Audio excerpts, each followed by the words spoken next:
Let's do a quick recap of where we are at here in Disco Elysium before we get started.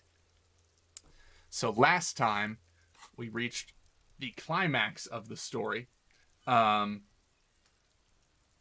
had a shootout with some folks in ceramic armor, which of course bullets don't pierce, so we had to take very careful shots. And despite some small victories during the fight, it went pretty horribly overall. I got shot. As I was passing out, I tried to warn Kim that he was about to get shot. Couldn't do it. Failed that roll, even though it was a pretty high chance. I think it was like an 83% chance at succeeding. And we didn't do it. So Kim is alive, apparently, but in the hospital, so we don't have Kim with us. We recovered. I think we were out for a couple of days or something like that. So basically, last time we found Ruby. We figured out what was going on with the drugs, and sort of confronted these three rogue military folk who were trying to gun down everyone from the Hardy Boys, and then probably move on to the can't I think of the word? The Union. Someone got shot. The lawyer girl got shot. The Union lawyer. And I think she definitely died. I think some other people got shot from the Hardy Boys as well. No word on them yet. So we just got out of our room. We woke up with Cuno standing next to us. And he helped us bounce some ideas around. We went up to... Oh, that's right. And he told us that the blonde lady, Klasia, that's right, had left something for us in her room and had left. So in her room were like some strings for bullet trajectories to help finish out our case here.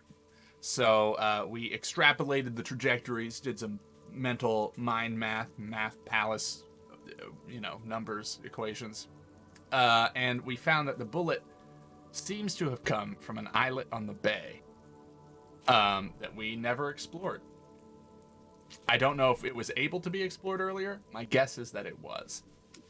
So that is our current task, is to go to that island and determine where the shot came from. And we are all alone now. I think I have a gun with no bullets. Yeah, so let's go ahead and swap that for our sword.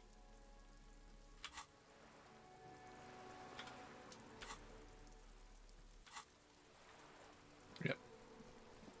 Overall, it was a very sad ending to the last episode of Disco.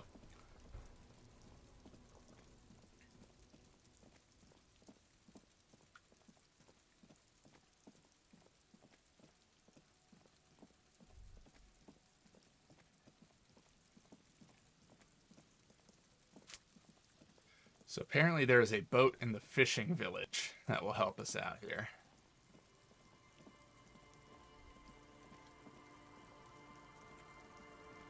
Is this the boat? No.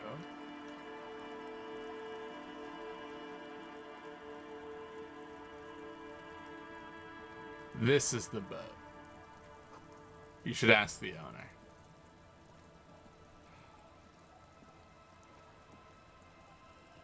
Officer, what happened?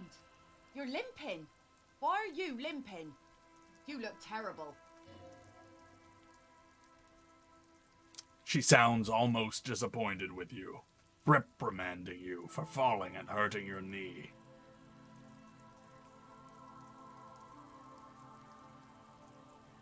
I got shot in the foot. It was pretty badass. You would have liked it. Is this from the shooting in town? Weird gunshots. Not that we don't hear gunshots all the time, but they were closer than usual. Yo, Miss Presso, thank you, thank you. It really, really means a lot. Thank you so much. And yes, I will always try to make life a little more disco, even if I get shot in the foot. Cheers, Miss Presso. Just to be clear, our coffee is probably done brewing. I can pour myself a cup now. You should see the other guys. 2 dead, 1. That kind of feels kind of crass, but I'll say it anyway. So you're a killer. That's good, I guess. Better than being dead.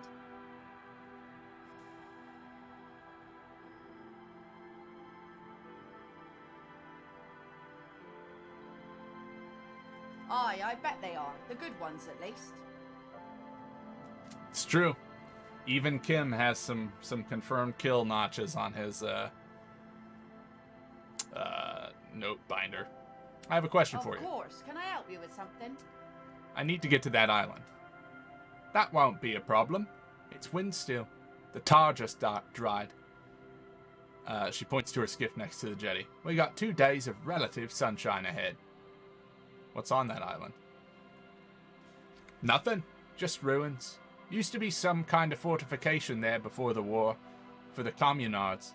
An anti-aircraft gun, I think. Bombed to bits in the landing. I haven't been there myself. Always steered clear of it. Hasn't been there herself. Who has then? You said you haven't been there yourself. Who has then, if not you? My husband used to drink there. Him and his drinking buddies. Always seemed like a bad place to drink to me. People died there during the landing, you know.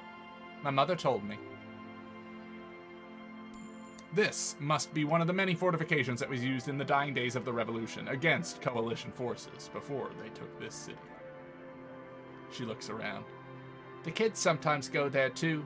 I know they do. On rafts. I tell them not to, but they bring back old bullet casings and such. The twins, she points to the 2 kids playing on the concrete yard. God forbid they bring the girl along on some rickety barge. Can I borrow your boat? If you promise to bring it back, and no scraping the hull. I just got it nice and yellow. And no drinking on the boat, her eyes narrow. And no joyriding either. Nod along attentively.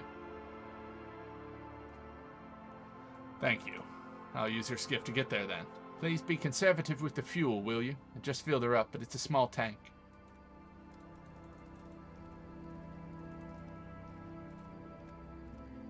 Alright. A skiff with a small steering engine in the back floats on the calm mirror of the sea. Its 2 seats are empty. Once you get in, that's it. One pull of the starter handle and you're off into the bay. A strange trepidation comes over you. Are you sure you want to go now? Yep. This seems to be another warning that I am crossing a threshold that I cannot return from.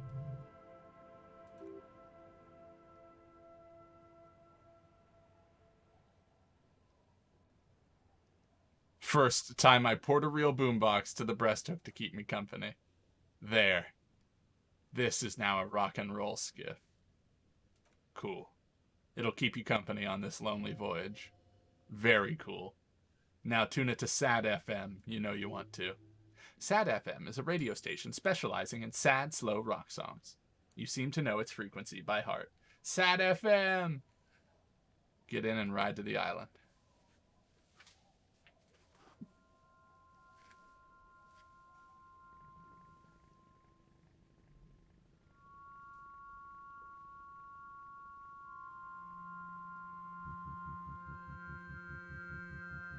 Want to be free.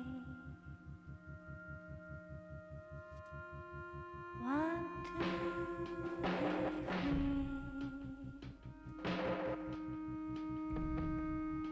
It will last forever. Yeah, it is Washington crossing the Delaware.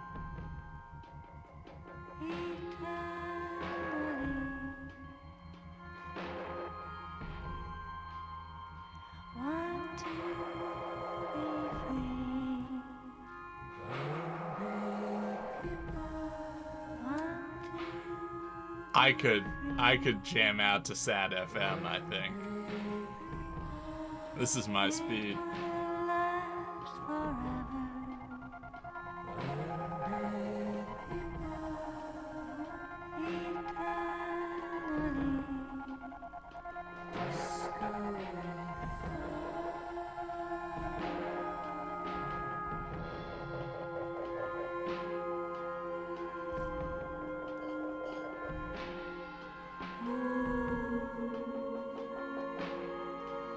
Eternally.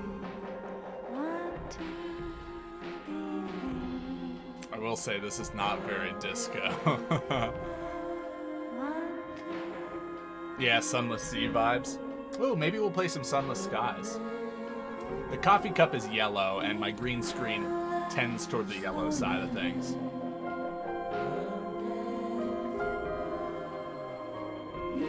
Yes. Yes, it might not be disco, but it is very Disco Elysium.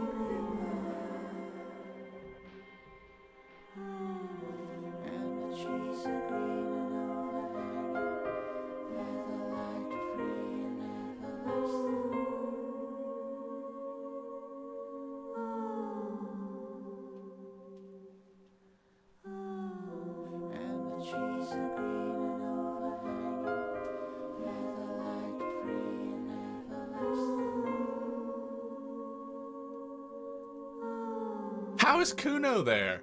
The little shit.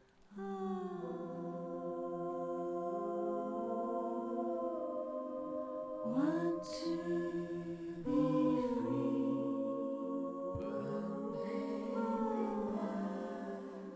free. Eternally.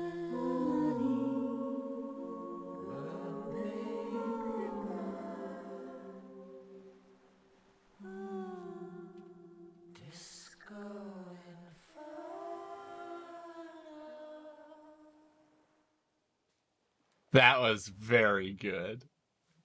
The boat comes to a slow stop. You turn the engine off, then there's silence. In the silence, a sputter of wings. A flock of quails takes off in the distance. There is very little wind here today. The ghost is standing still. You look at your arms, then cliffs above you. Good! You made it! Cuno stands with his arms akimbo, looking at the shadow of the ruined flak tower looming overhead. And we're back with Cuno. Great. I'm at the place out in there. It looks like both of us aren't gonna make it.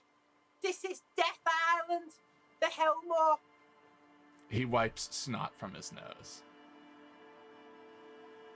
What the hell are you talking about? I don't know. He throws his hands in the air. Maybe Cuno's just pessimistic because of the massive speed hangover. I did scout the place out. I could fill you in. The kid turns away from you, cautiously looking to his left and right. He's on edge. A makeshift bridge. The bombs were powerful enough to break the foundation. Alright, Cuno, what's up? Talk to Cuno. Where's Cuno S? Cuno doesn't want to talk about this shit. There is a moment of thoughtful silence. He almost looks behind him. That is the look of a man who knows he'll be looking over his shoulder for the rest of his life. That toxic shit's behind Cuno now. I've had these weird shakes recently. And something like visions sound familiar? Totally, pig. Cuno's in the same shit every time he's coming off speed. His tone gets parental. You need to medicate that shit. No, it's more than that. It's like the city is speaking to me. Ah, Cuno's not into that hallucinogenic shit. That's for pussies. No, I don't think it's drug related.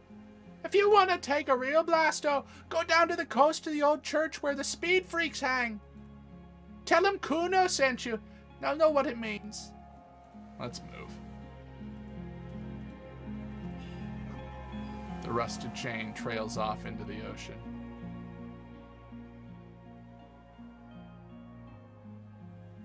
Connecting the island to the supply depot on the coast. This means I sorta got into the depot door. never know, Pig. Doesn't look like we behind a door right now. Just Cuno's 2 cents, of course. He's right. This leads to the depot in Land's End. The boy stares at the mechanism. Cool fucking chain! What do you think it was used for? Fuck does Cuno know? He shrugs his shoulders. Cuno would use it to bring shit to the island. I cannot express my hate that I am stuck with Cuno instead of Kim for the end of the game. Tires are falling apart. They're at least 50 years old.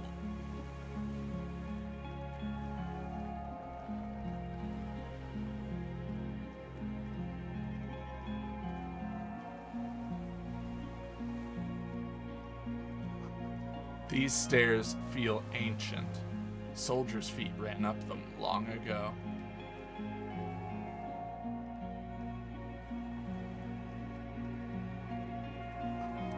Attention! Inflammable! Some fuel has leaked out of the barrel. Black, viscous. There's a lingering trace of mazout in the air.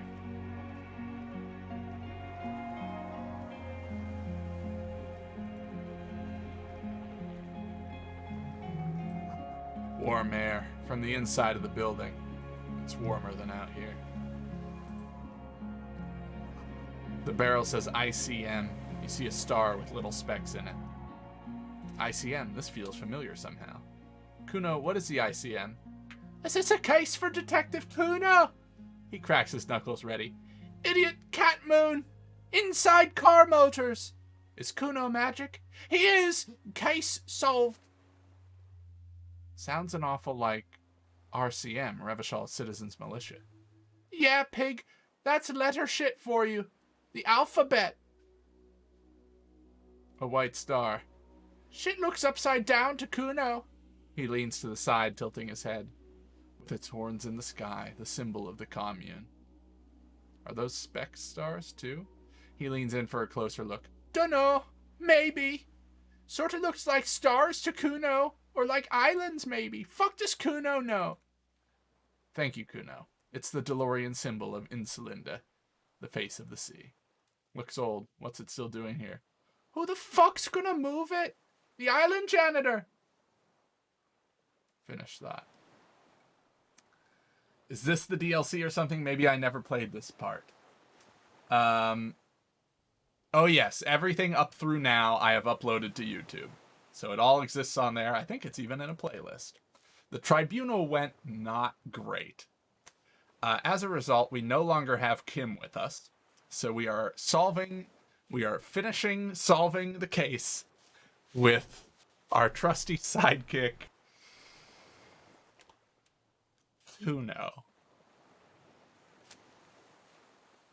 Which is just lovely.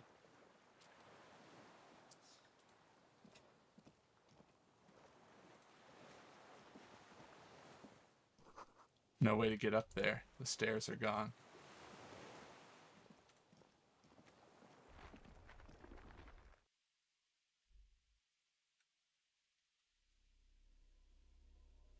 Kim's alive. He's just hospitalized at the moment.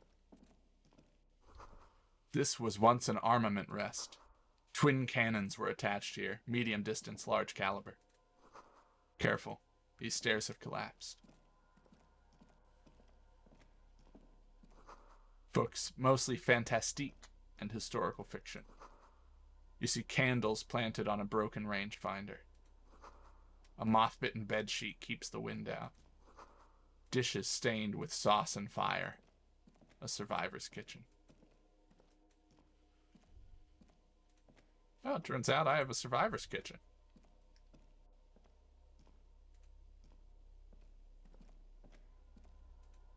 Yeah, I did have a positive check to see, to like have Kim with me.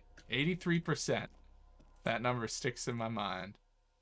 Books and magazines lie scattered on the floor and on a makeshift cupboard. They are not particularly well organized. Sift through them. Most are soft covers, serialized fantastique and detective stories from the 20s and 30s. This disparate digest includes the classic animal adventures. Popular depictions of man versus nature by amateur naturalists T. Harpin, husband and wife. Widely read by people from all walks of life. Who doesn't like nature? Who doesn't want to survive? Among what is mostly commercial fiction and serialized stories, you find a magazine cathodique for electrical engineering. Then it's back to pulp. Light erotica, an international thriller about circuit benders.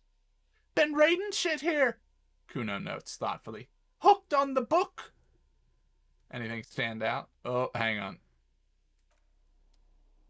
Cuno, don't watch this. All right, we're gonna save that level up for if we fail a check.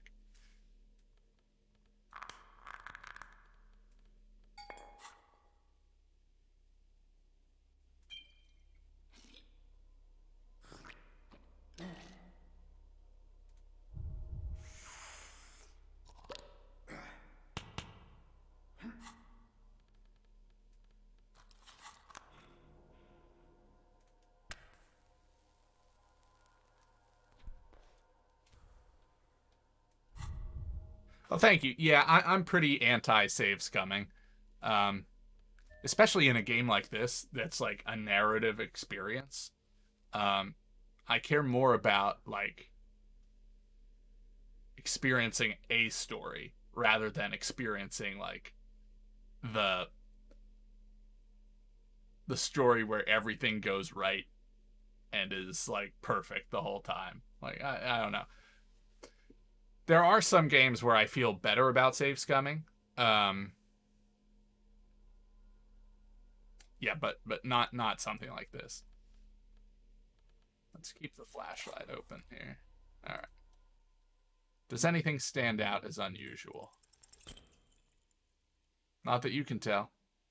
It's a digest of someone who's dead bored. Most of it is for entertainment purposes, fittingly right next to the radiola on the floor. Nothing out of the ordinary? Maybe it's a little old-fashioned? There's a nude mag? More than that, you can't say.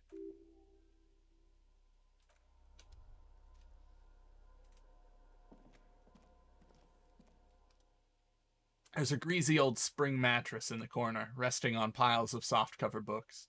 White linen and a pillow are visible under a worn-out Caracool blanket. Check this shit! Someone's been squatting here! The kid waves his hand at the bed. Cuno knows because this shit looks like Cuno's place. How recently? You forced the rest of the sentence out through pain, thick as molasses without really hearing it. Hey, Cuno doesn't want to hurt your feelings, but you look like shit.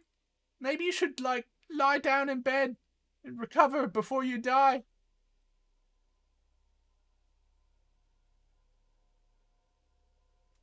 Just an hour. Go to sleep. Curl up with your knees close to your chest. The blanket feels cold. The entire room does. Concrete and cold. Minutes pass. Half an hour, maybe? The sounds of the sea below grow distant. Wow. The sounds of the sea beyond grow distant. Your eyelids close until you feel yourself standing up in the darkness, right next to the mattress. Slowly, the world begins to hatch from the darkness. It's evening. The blackness. Wow, I can't read.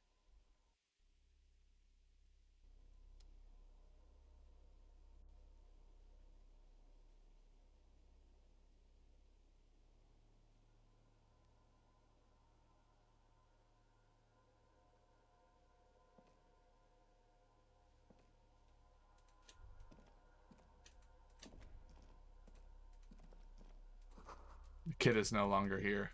Go outside to the beach. The door is still closed. Feels strange somehow. You can't get in.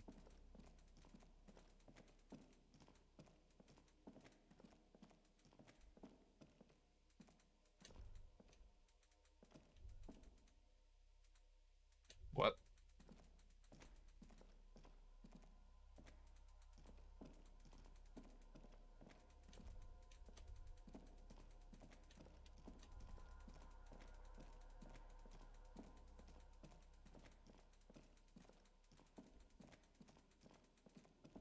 Oh, okay.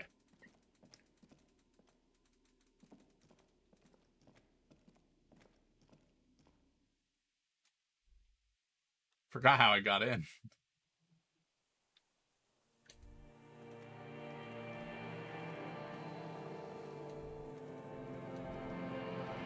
Oh, that's the bad music. This is the music of me sleeping.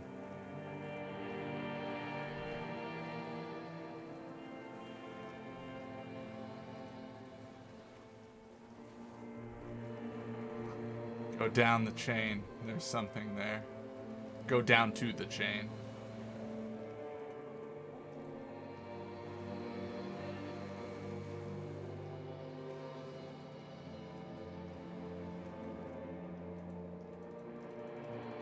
Hopefully running doesn't cause my leg to like fall off or something.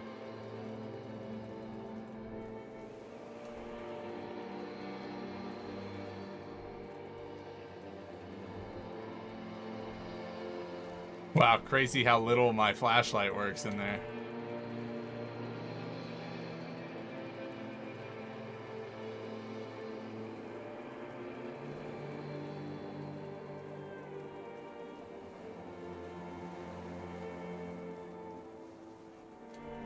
Wait. What?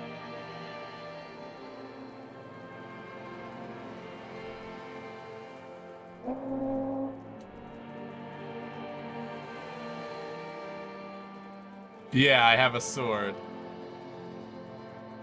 I have a sword, but I don't know where I'm supposed to be.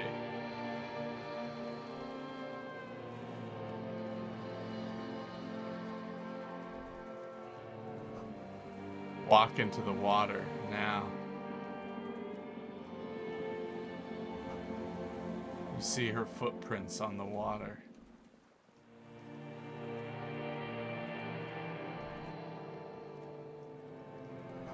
Further.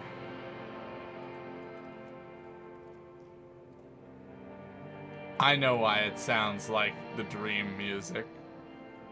Like the music that plays when I'm asleep.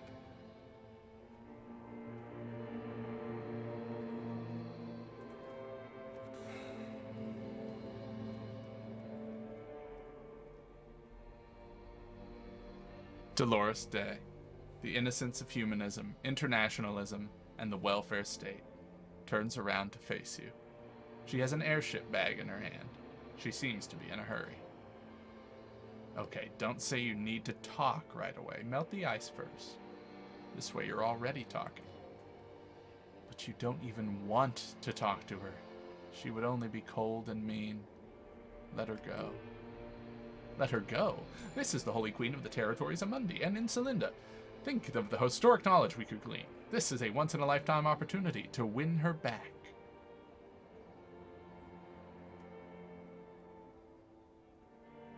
Where are you going? I'm going to Morova. To live there. In Grad. It's 1 million kilometers away, Harry. Might as well be another lifetime. What's in the bag? Just my scepter.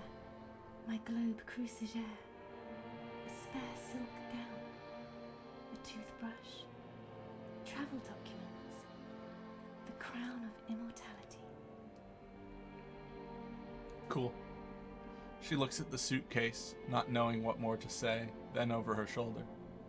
Oh, silence! Her nuptial gown flows in the wind, wraps around her holy body. Anyway.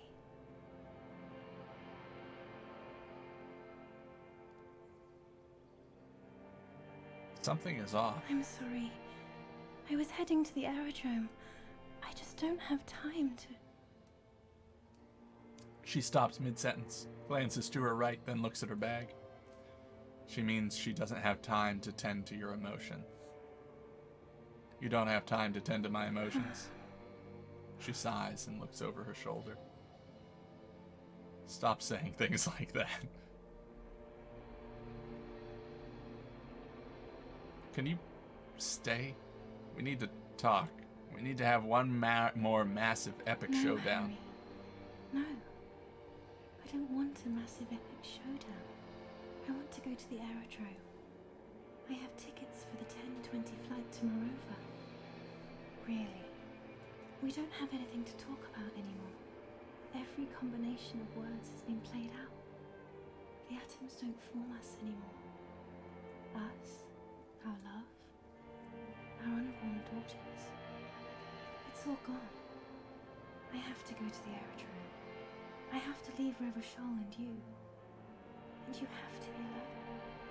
In hell. Forever. That's just the way it is. Oh, God. Whatever you do, don't try to kiss her yet. Not after that. You're still reeling. You'll fall over if you try it now.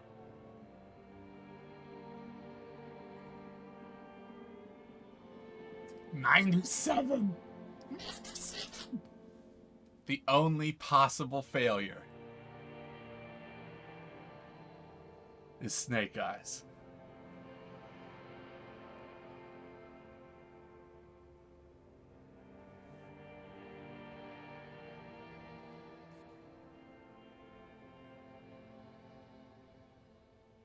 I bought you this figurine of a headless FALN rider. I don't want it. She doesn't take it. It looks expensive. I don't want it. Okay.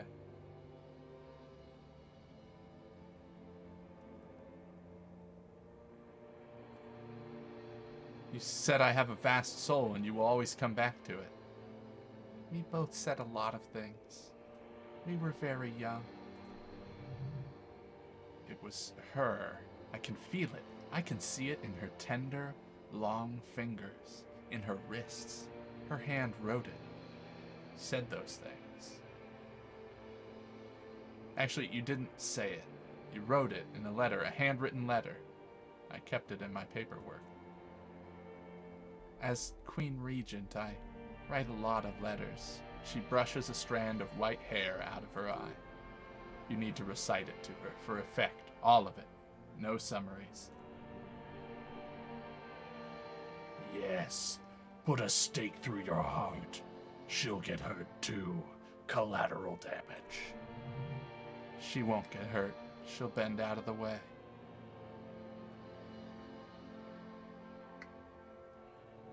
Start reciting. I have it right here. Let me refresh your memory. Let's take a trip down memory lane. Please, Harry, I just don't have the time for this. Every morning, when I step out and you're asleep behind me, I find a little piece of sadness in me. I carry it in my chest down Voyager Road. Every step I take, it grows until by the time I reach the fuel station, it has filled me completely. I step on the light rail and look back. Something, bow collector. I know it will be like this until I walk back to you.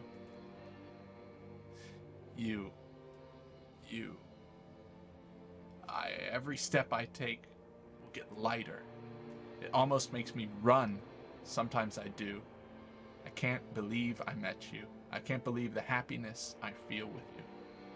You have a vast, vast soul, and I will always, always, always come back to it. Okay, stop. Yes, she surrenders. Are you happy now? No, I'm not happy. She sighs in frustration. Then why are you doing this? There's more. Kisses, kisses, kisses. Very well. I wrote it. It was the morning you slept. There was hoarfrost on the ground when I left. On Voyager Road, it was autumn, the first autumn. But Harry, please understand, it was 1,000,000 years ago. No, it was 100 million years ago. I was someone else then, filled to the brim with love for you, hanging on your every word. Oh, Harry, you were the coolest.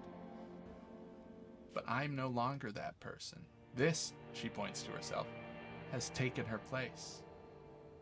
It will devour you, Harry. I will eat your mind. The light of the video rental shines through her dress now. A DeLorean figure, cut in black, moves below. It's still her. Her legs, her breasts, her hips.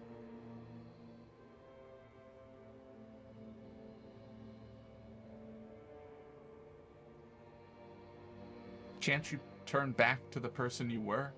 I can see her in you. under the gown and that wreath? And my crown of immortality? No. She shakes her head. You scared her out of me, with your crying, She stops.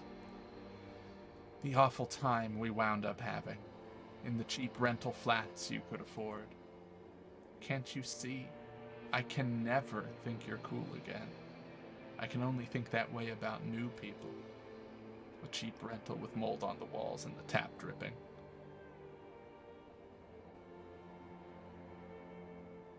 So the rich man took you from me. Yes, I have found someone for whom I can feel the same. A copy of my love for you. Only this time, he is careful and rich. He will not lose me. It will go somewhere. It will grow.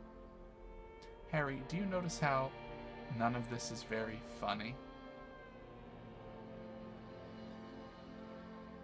Yes, you are the least funny part about me. I hate being that. I don't want to be anything for you. I hope the decades it takes for you to get over me had already passed.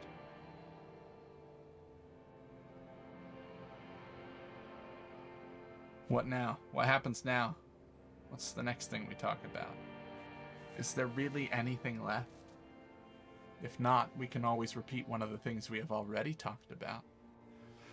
Talk about it again. She looks over her shoulder. If you do not to feel like doing that, you should let me go to the aerodrome.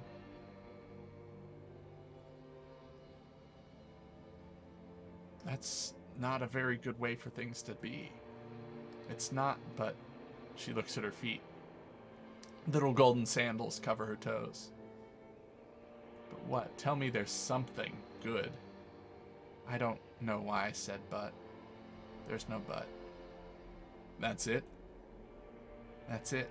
Yes. She looks up from her toes. We've talked about it 1,000,000 times. You will get over it, just like I did. People do. Things will get good for you again. Where? In hell? Stop, you're only making it worse. You never help with anything.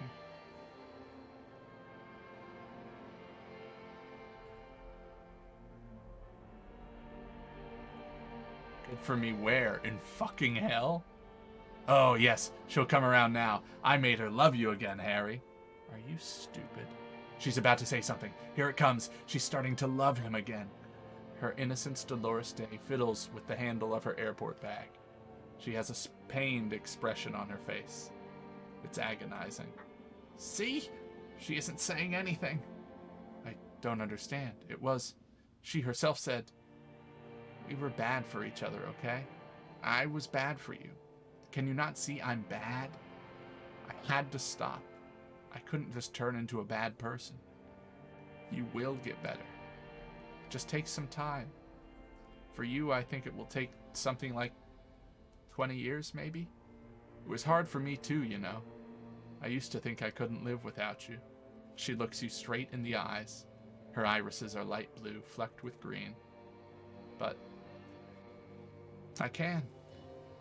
She keeps her shoulders squared and her back straight, but it's clear you're still making her sad. It's not. It's just not possible. It's like eating rocks. You just can't do it.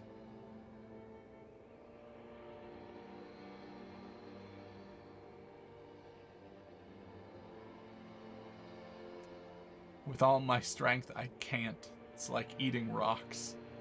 There is a silence. She looks at you, then over her shoulder, then corrects the wreath on the dome of her forehead. As you talk, it feels like chewing on gravel, granite, steel bars.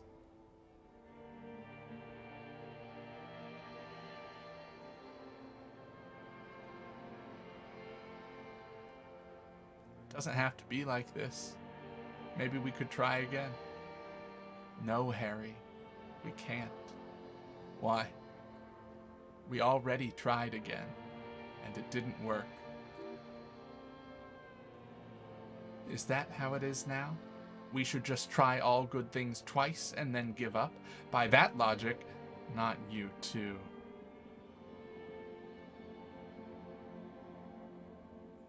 What went wrong when we tried again? I can do it better.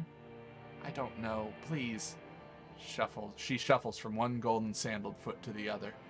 In the distance, a streetcar screeches. Why can't we be together? Harry, we can't be together because you're insane. Her eyes turn to sorrowful ovals. She avoids turning them to you.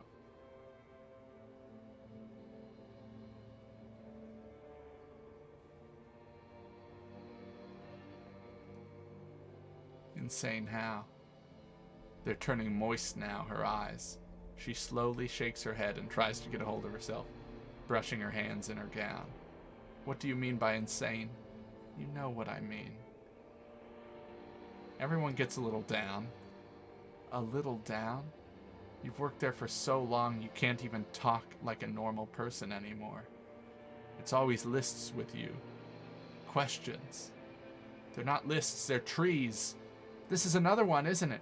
We're in a tree right now. No, it's not just the lists or trees or whatever. She corrects the wreath on her head with her hands trembling now. You get sad, Harry. Too sad. People can't get that sad. It's impossible to watch.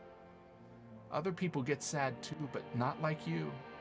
You stay down for years, and then you start beating things. You get violent. In conclusion, you're ill. You're an old, insane man, and you have to be in hell until the end of your life, and I have to go to Morova. I know you still love me.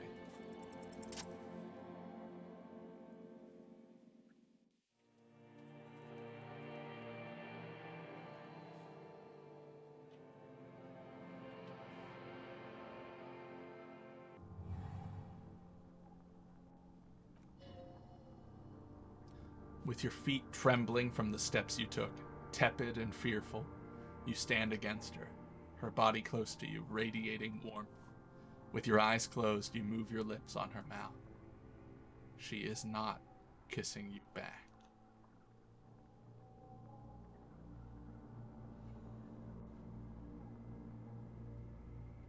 But I succeeded. This was not about failure or success. This was always going to be horror. I should not have suggested it. And you should not have listened to me.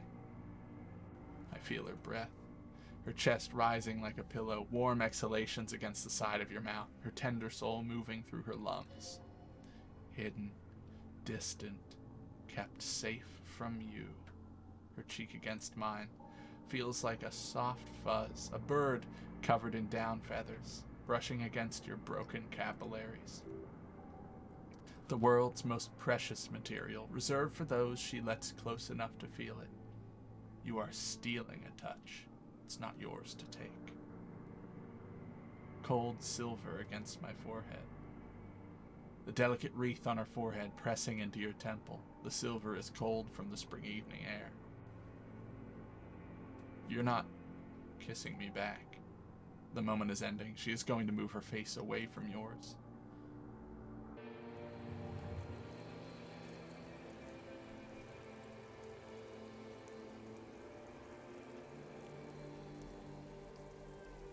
Trying hard not to look at you. When she withdrew and you held on to her hand, she tried not to look at your face and see the expression there. Brother, you should have put me in front of a firing squad.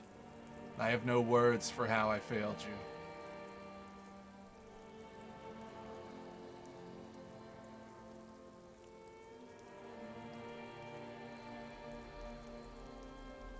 You didn't kiss me back. She breathes out heavily, as if something painful had passed through her, and shakes her head. Stand there like a useless dildo.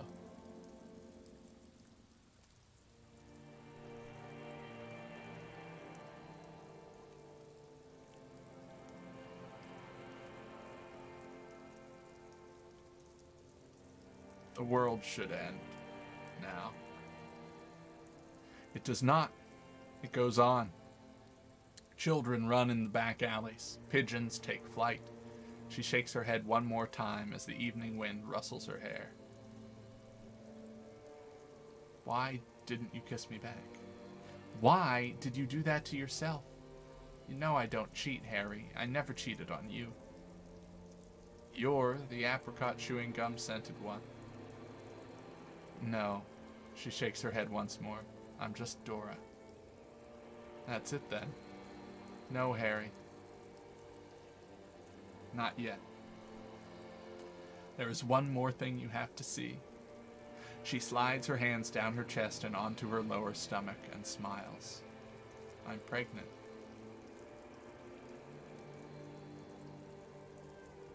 It's not mine. Of course not. She looks down at her belly, then up into your old eyes. I terminated yours. Don't you remember, you poor fuck? Poverty-stricken fuck. Now go ahead. She wipes her palms into the silk of her gown. Ask me more questions. Let's talk about something else. No. This is to end. Do the last one. More questions. Ask more. Don't go. I have to, Harry. Really. I've already missed the 8:30. Her fingers wrap around the bag handle. I'm gonna go now. You have sworn a holy oath, Harry. She herself begged you to not let her go.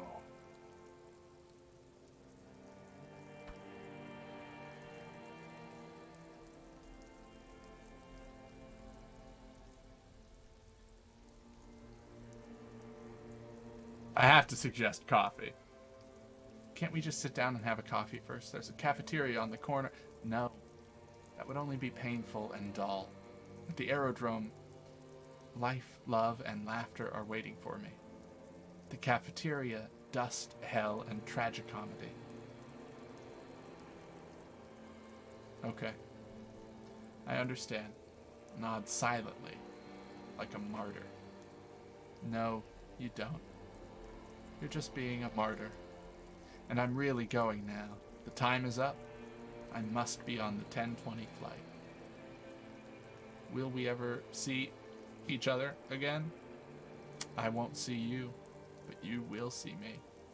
How can that be? Oh, Harry, this is a dream. Can't you see? I'm already in Morova by now. Who knows how long ago this happened? She looks around. A year? 2? 5 years ago? How will I see you again then? Right here. Tomorrow night. Once this dream starts happening, it keeps happening. 3 times a week, at least. And Harry, it really, really looks like it started happening again. There's the video rental. I'm suffocatingly beautiful and young. And I smell of tutti frutti chewing gum, like I did that time when I asked you for forgiveness, after leaving you the first time, so long ago. But this is intolerably bad. Oh yes, this is real darkness. It's not death or war or child molestation. Real darkness has love for a face. The first death is in the heart, Harry. See you tomorrow.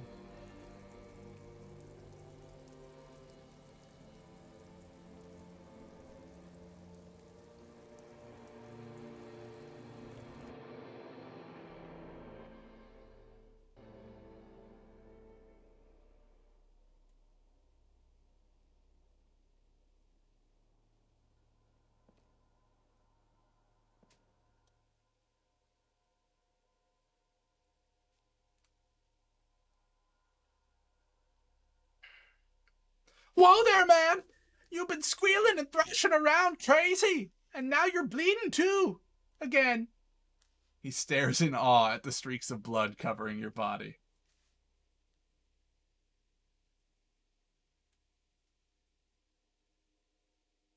Cuno, I had this fucking dream. Yeah, Cuno saw that. A nightmare about bitches. How'd you know? Cuno knows that shit. All the worst dreams are about bitches. You wouldn't believe the shit Cuno sees about C. It's not good, this C in his dreams. Now, let's get this shit back on the road, yo. Just make sure you don't die. He glances at your blood-covered hands. Cuno's no fucking mortician.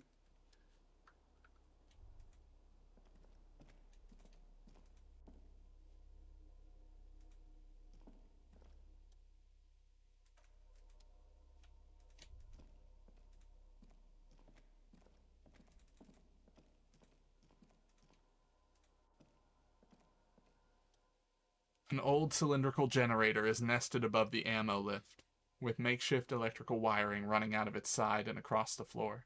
The cables disappear into the wall to your right. Cuno puts his hand on the generator. This shit's cold! What does this mean? Fuck does Cuno know? Is it not the wisest man who knows he knows nothing? You have taught me the meaning of wisdom, Cuno. Yeah, Cuno's fucking wise like that. Cuno's gonna be a real wise pig. I mean, why is it here? Probably 'cause it's winter. Some bums who camp here don't want to freeze to death. Maybe, probably. Cuno's probably right. Tap on the side. A hollow ring. The canister is empty. Dust falls. Pour fuel into the tank. The boy helps you out, holding the canister up to the fuel tank as you tilt. Dark brown viscous fluid pours out and the room fills with a chemical smell. There's a red starter switch on the side of the cylinder and a start rope on the other side. Cuno flicks the switch. Pull the rope. The recoil start wakes up the old generator instantly. The machine sputters like an old warhorse before settling down to a rattle. We're in. We're doing this, he says over the sputter. Where do these wires lead? He looks at the wall socket. Dunno. Looks like downstairs somewhere.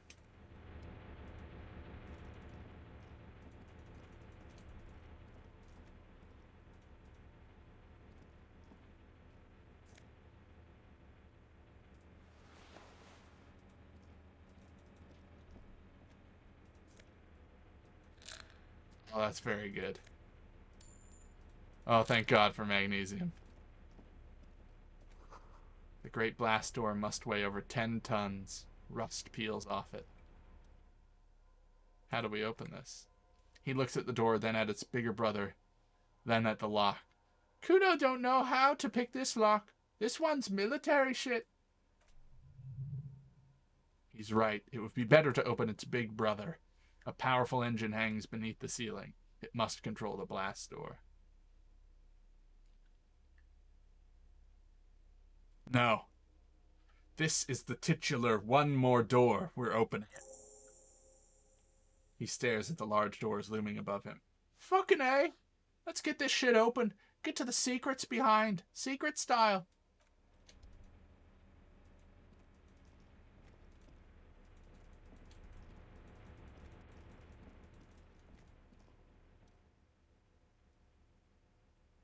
Run your fingers across the keyboard. The keys rattle like teeth. This keyboard hasn't been functional in decades. What is this then? Old hardware? He points to the wires running into the machine. From the big power box upstairs. Circuit bender shit. Military grade. Could this open the blast door?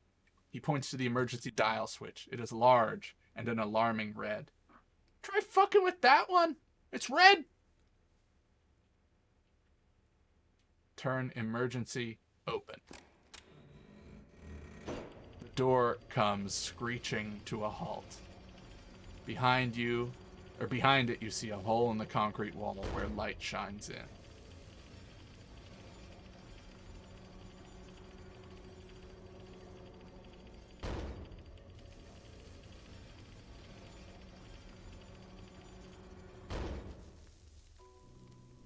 A sudden wave of anxiety makes your skin crawl. No, it's there's something waiting. Fucking right! Cuno points to the opening.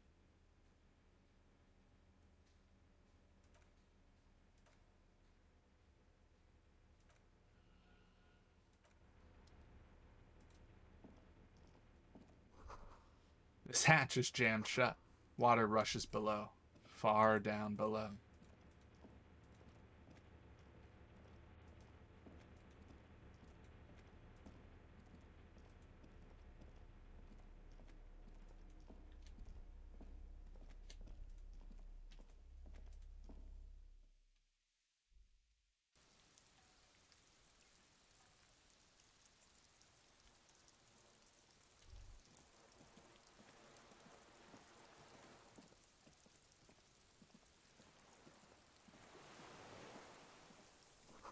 Small white flowers blossom all around you.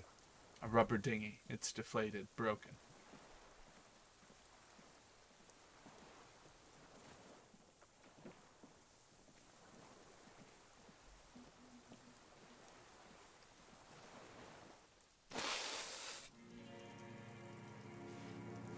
An old man wearing a tracksuit.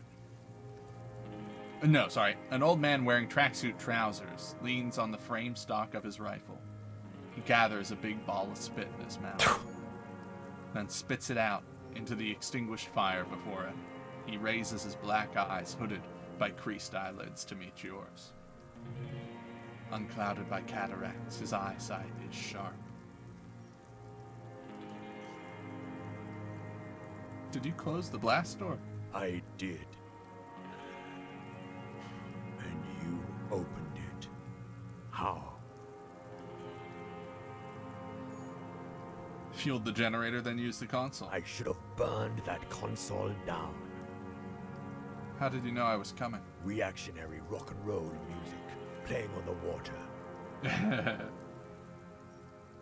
I told you not to play shitty rock.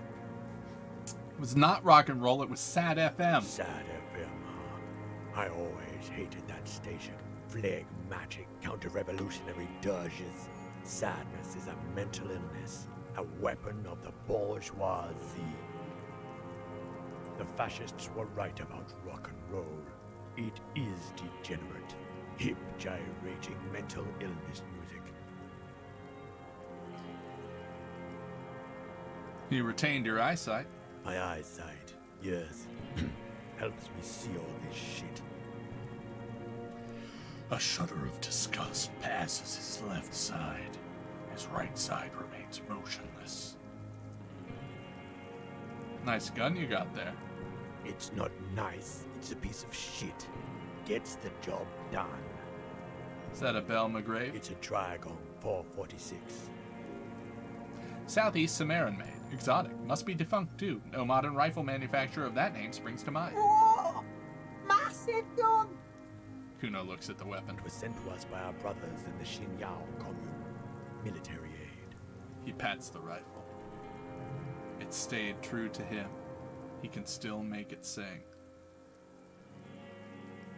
Your weapon has stayed true to you. Mine has stayed true to me too. Yes, I bet you killed a lot of people with it, you fascist fuck. Which, in this context, is literally a sword that I am resting my hand on and being like, got a trusty weapon here on my belt. Have you come to make me one of them? His grip on the rifle tightens. Fuck yeah! This is happening! He comments breathlessly, in awe of the potential violence implied. He's high off the fear. Like an untrained fighter, he leans forward, back hunched, ready to spring.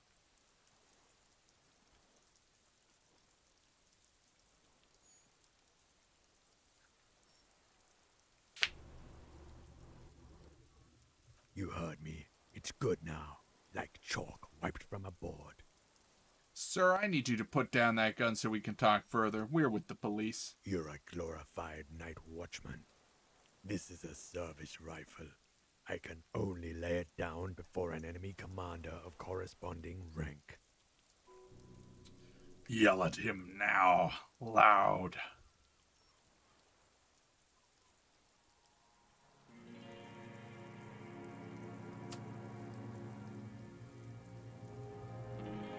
I am an enemy commander of rank. Put it down. Shit. It's a good line, but your voice slips on commando, producing a little squeak. Sounds like you're afraid. A big-time operator of the pederast army. How about I keep it up? Hand it over to a real killer. A briscade. No fucking way. No Cuno's life.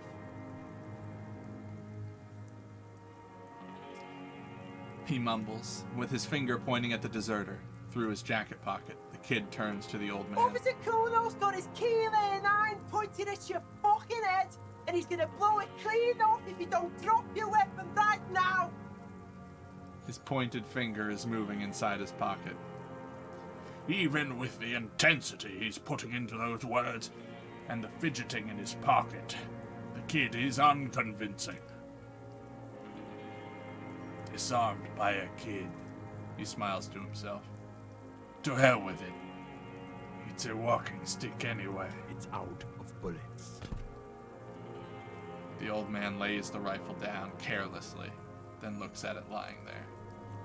Like an amputated limb in the sand.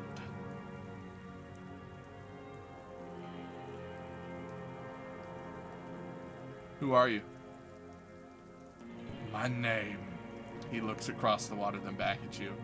is Josef Lilyanovich Dross, political commissar of the 114th Anti-Aircraft Division of the 4th Army of the Commune of Revachol. I am a deserter, a partisan, and a prisoner of war. This is my termless surrender. His eyes turn to the reeds again, dead and dull. Wait, wait! He turns to you, mouth open. Like the fucking ancient army? You're a holdover from the ICM, the Insulindian Citizens Militia? Yes, recruited from Jamrock in 07. Trained in the École de Contrôle, in a French place. Consigned to emergency defense duties in 08. I left my unit on the eve of the landing. When I returned here on May 14th, the commune had fallen. Still armed and ideologically trained, I wrote a criticism of myself and resumed partisan duties. How long have you been on this island? 43 years. No. He looks into the fire. A wisp of smoke rises from somewhere between the charred logs. I've been on other islands, too. I was on Resurrection until they turned it into a spa in 18. Then I was on E48, a nameless sound until the sea washed over it. Then I came back here. That was, He thinks. 22 years ago.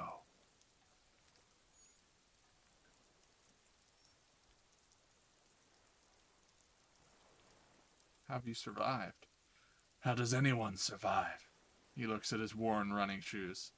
I steal. Now hold on there. That's a choice. You could have become self-employed. Create the system.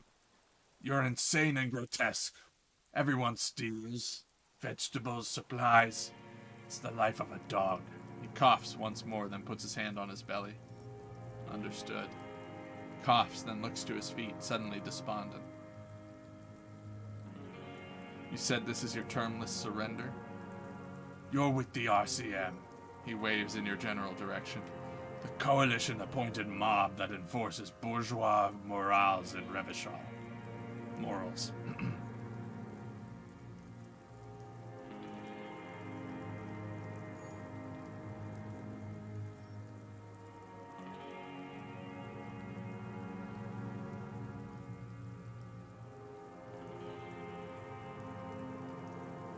I'm not coalition appointed. I just try to help you. He stares at you coldly. You're the RCM. You represent the Moralist International, the enemies of humanity who took this city. I represent their adversary, Le Parti Communiste d'Insulinde. Take me to them as a prisoner of war. I have relinquished my weapon. I can no longer serve. No superiors can relieve me of my duty. To bulldoze them all to a mass grave for trying to free humanity. His hand shakes and he breaks into a coughing fit. A spray of blood from his mouth on the black charcoal of the fire pit.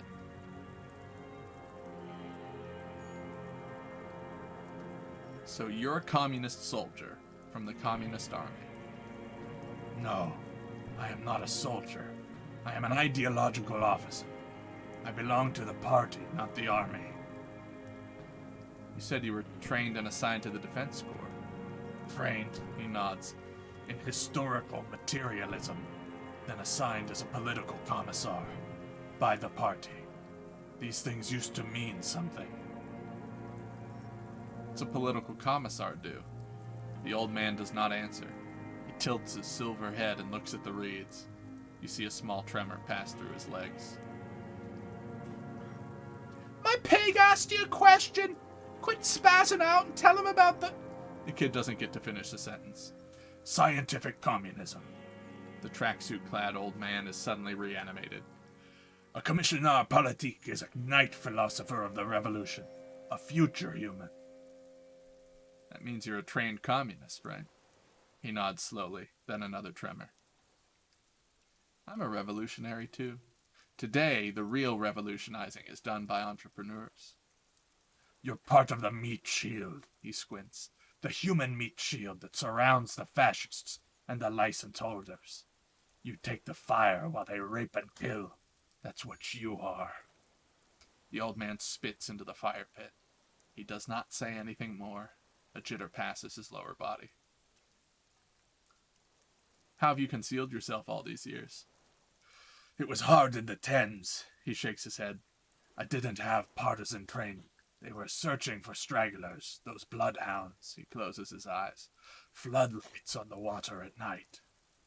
Another thing. What is this place? This island? It's not an island, droit. He looks around. It's a defensive fortification of the Commune de Revachol, and I am its last surviving defender. What was it used for? The congenitally deformed King Philip II built it to restrict access to the Bay of Revachol. We captured it in '02, retrofitted the fort with an anti-aircraft gun to defend against an airborne landing.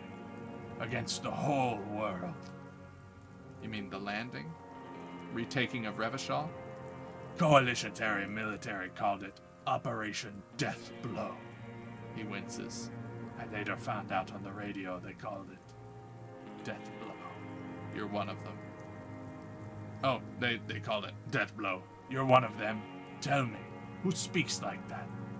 We had 50 million people on Caillou alone.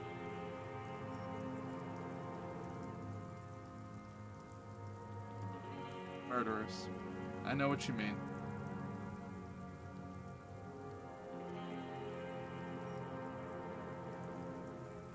You don't know. You haven't seen it. He shakes his head slowly. Iblis, Iblis? the black-eyed angel. You've been hiding here for 43 years? 43 years and 10 months. That's the length of my entire life. It's too long. It's not how a human being should live. He grimaces, clearly in pain. But I just couldn't forget what I saw. What have you been doing all this time? Hiding, fishing, waiting. He looks across the water. Where the afternoon grows late, en route to Santa's Lane, people walk. Street lights will soon be lit. Further inland, the streets are alive with walkers. Men, women, children, stray dogs, and migrant laborers. The temperature is steady. Alto cumulus clouds form above Precinct 41. Two police officers step out of the Whirling in Rags cafeteria. Satellite officer Jean Vicamere inspects giant letters across Plaza Mosaic in dark red government-marked heavy fuel oil. Patrol officer Judith Minot points west, the fishing village. She glances her watch. We meet in 15 minutes. It's a 10-minute walk. The officers go, leaving behind the writing, still smelling of petroleum. One day, it says, I will return to your side. Always waiting. The old man turns his eyes from the shore and back to you. For what? For her to return. Her who? Girl-child revolution.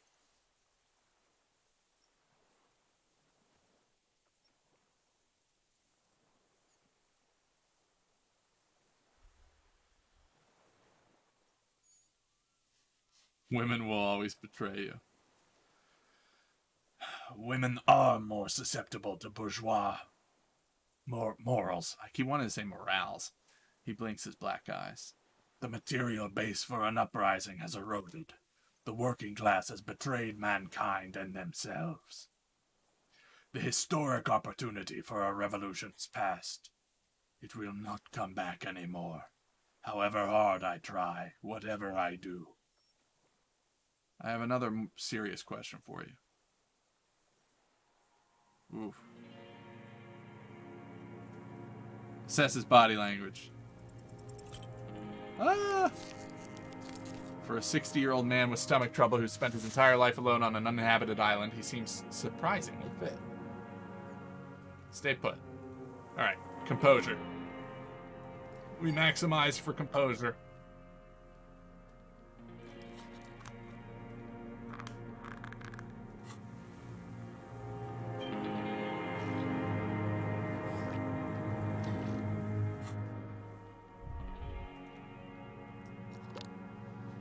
Currently I have nothing affecting composure, so let's see if I have any ways to bump that up. I can put my snakeskin shoes back on. I can put on my windbreaker.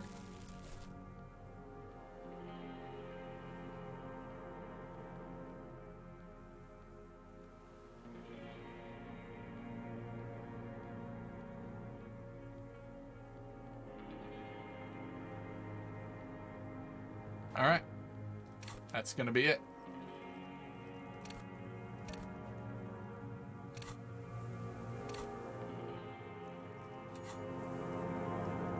Minions of capital. What do you want? Fuck! That's it for now. Stay put. Minions of capital. What do you want? What strikes you about this gaunt man is not the stomach pain, or the cough, or the malnutrition. It's precisely what you could not see before. For a man who spent 44 years hidden in the urban wild, he is surprisingly okay. Indeed, he speaks fluidly, his movements are rapid, if erratic, his voice, despite the cough, is there. It is capable of expressing complicated ideas. Above all, he seems animated. By what? It's a mystery. The animation comes at a cost, too. Erratic hand gestures. Thought processes cut off like threads, as he just stares at the logs or the reeds. He also suffers mood swings, bubbling to the surface, unconstrained by his nervous system. Great leaps of emotion from anger to grief, despair. Oh, and also flashes of lust simmering in there. Not too common in people his age. Dementia. You've seen demented people before. This feels similar yet different. When his thoughts move, they are lucid, keen even, not senile. Is it some kind of substance damage? Like he's addicted to something? Not only the painkillers he's clearly on.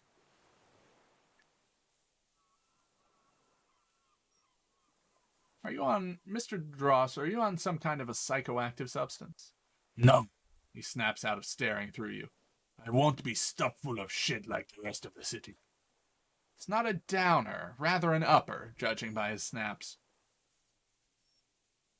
Are you on amphetamines? Like some kind of decadent rock star? He doesn't dignify it with more of an answer. How about pyrrolidon? I don't know what that is. He shakes his head.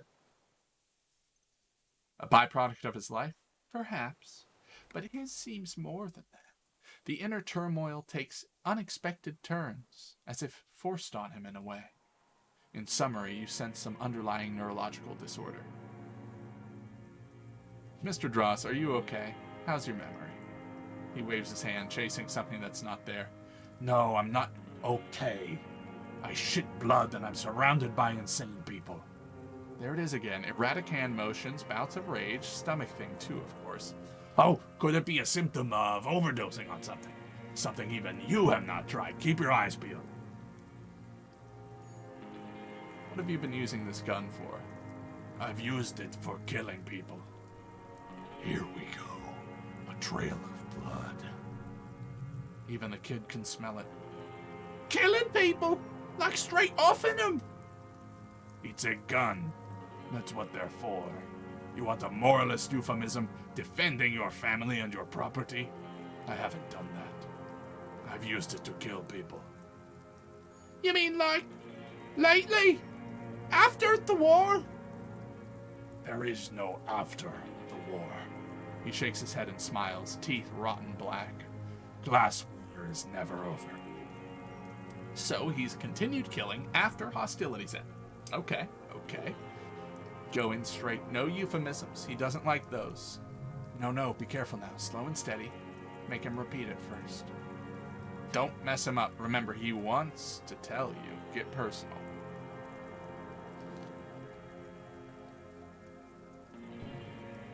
So you're saying you've killed people after active fighting stopped?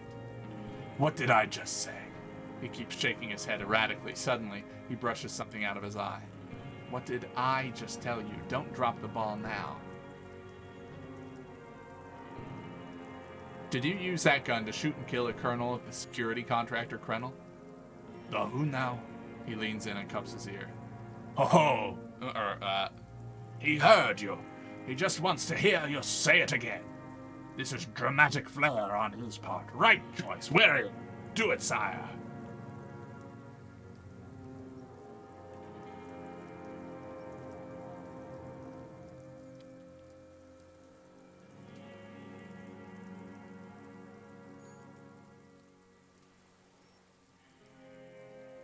His name was Ellis Fortunaire. He was part of a security detail here in Martinaise. Oh, yes. That one. He looks up at the sky and clacks his tongue. Ugly piece of work, that boy. Did you kill him? The kid puffs his chest. Fucking tell this cop. I am a son of a Weldon, and an officer of the Commune of Revachol. He spits a big one at your feet. I do not collaborate with murderers and pederasts of the liberal regime. Tear into him. Pile it on him. Everything you got on him, the more the better. The scent of blood in the air. But what else? There was something you can't remember. Something about the tracks. Suddenly all those tracks are so confusing. Go with something else first.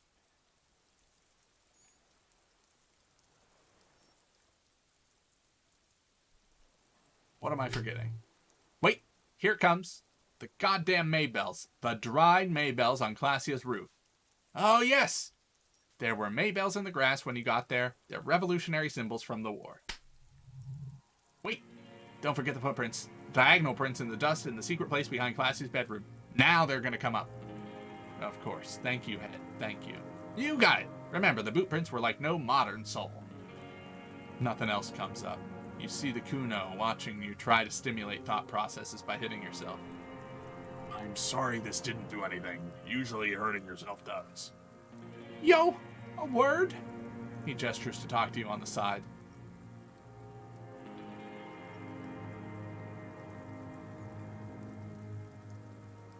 No, I'm almost there. Just let me have a few more.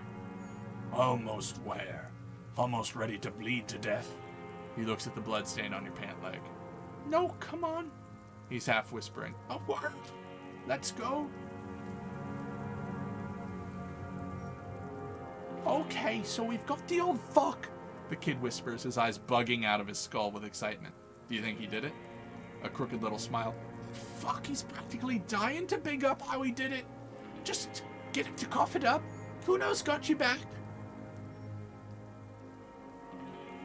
What am I missing? We never did that ballistic shit here. Let's check out where he shot my gimp. You should know that shit, pig. Good one, Cuno. Doesn't have to hold in court, just establish a line of sight and he'll do the rest himself. Also the gun. Why haven't you picked it up and used it against him is beyond Cuno. Oh, good. Talk to him, demonstratively pick it up, then push it along with the other accusations. This is a good idea.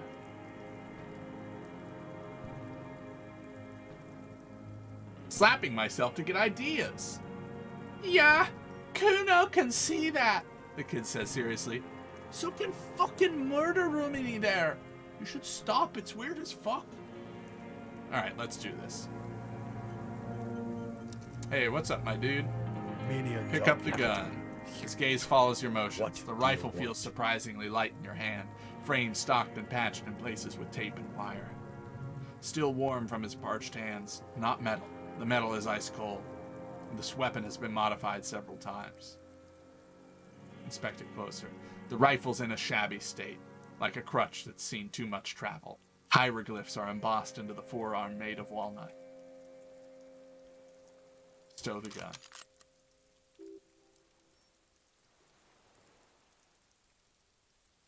Stay put. Alright. Line of sight.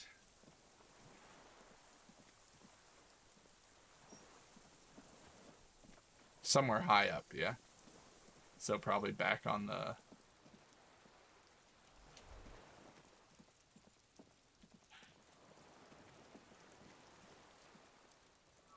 Or in wherever that is.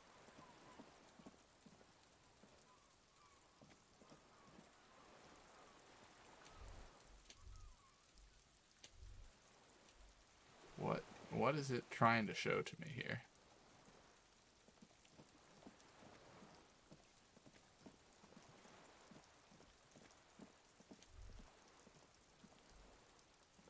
Okay, this is back inside.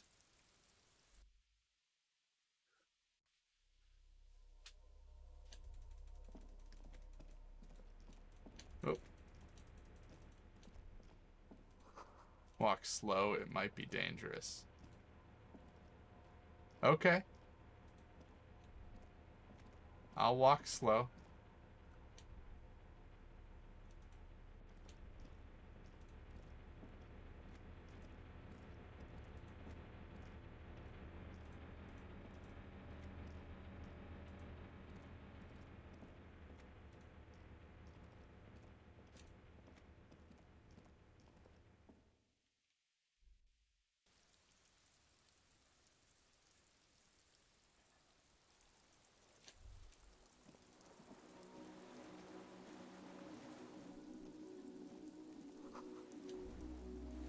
Oh, I see. So I have to come out down there. Yeah. Alright. I know where I'm going.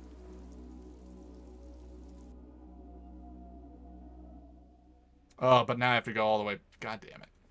Oh, no, I don't. I'm already on the ground. No, I'm not.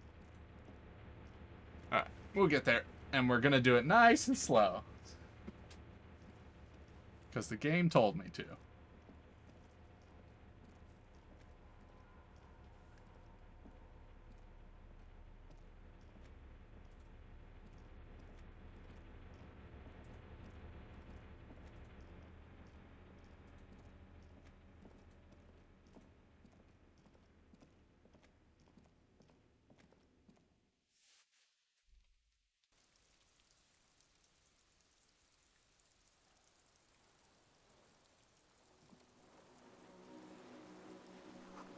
Firing slit. You can't see inside.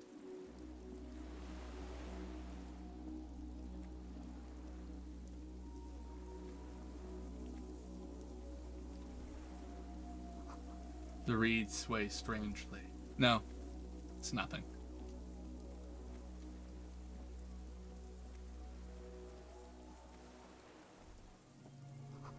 The pain in your pelvis makes you wince.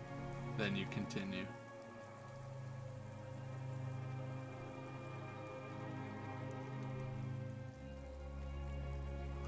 A weathered artillery map showing coordinates in the Bay of Revachol.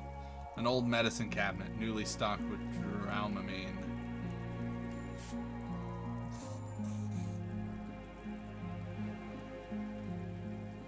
There's a rain-soaked mattress on a concrete slab, only half covered by the crumbling roof. At the head of it, double embrasures, firing slits like two eyes in the wall. This is Triple B Prime, on the island, a nest. Inspect the mattress. A single-person mattress, modern, civilian use, brand name, Marjorie. There's a fuel stain on the cover along with cigarette burns.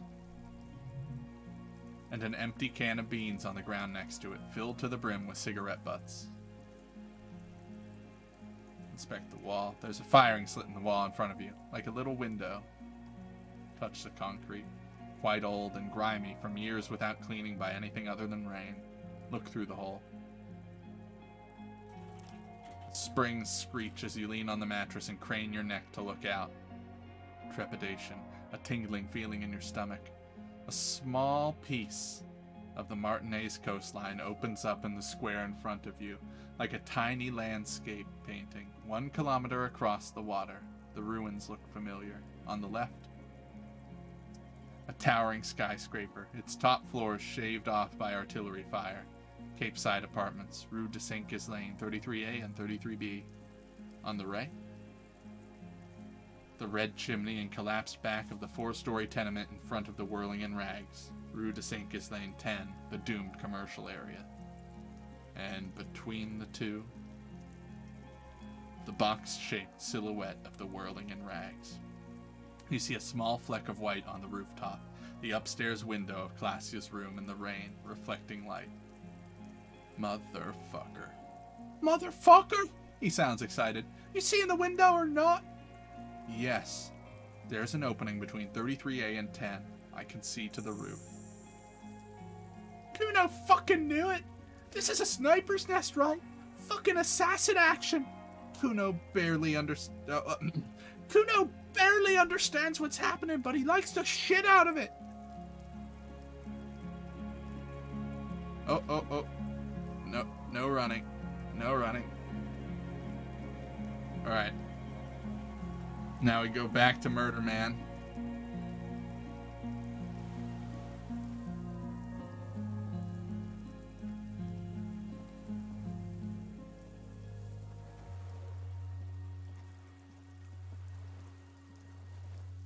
I hate Cuno because of his voice.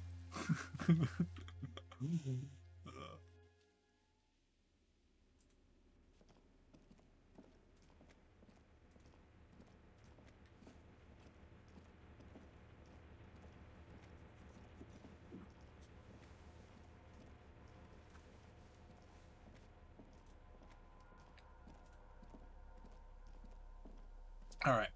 Hopefully our drugs don't wear off before we get to the conversation here.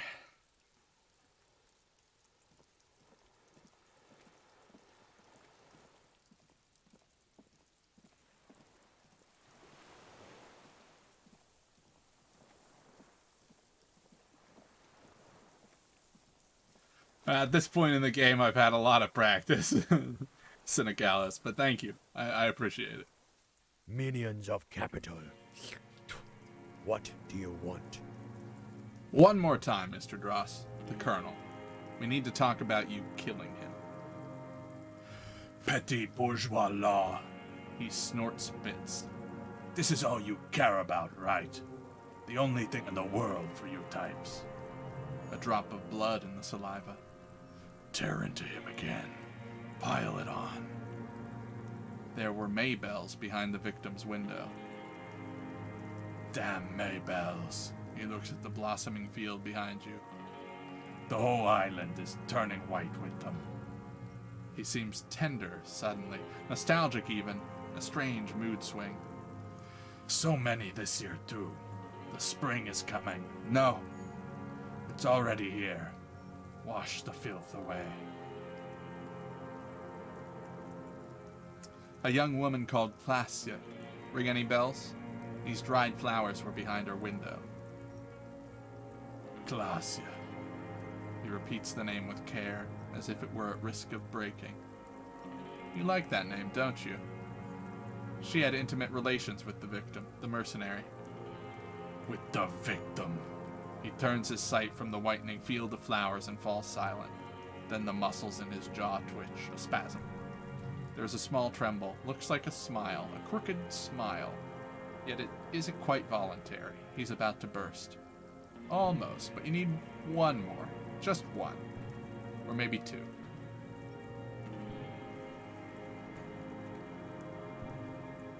We've done the ballistics. Shot came from this island. I saw you poking around there, looking for evidence.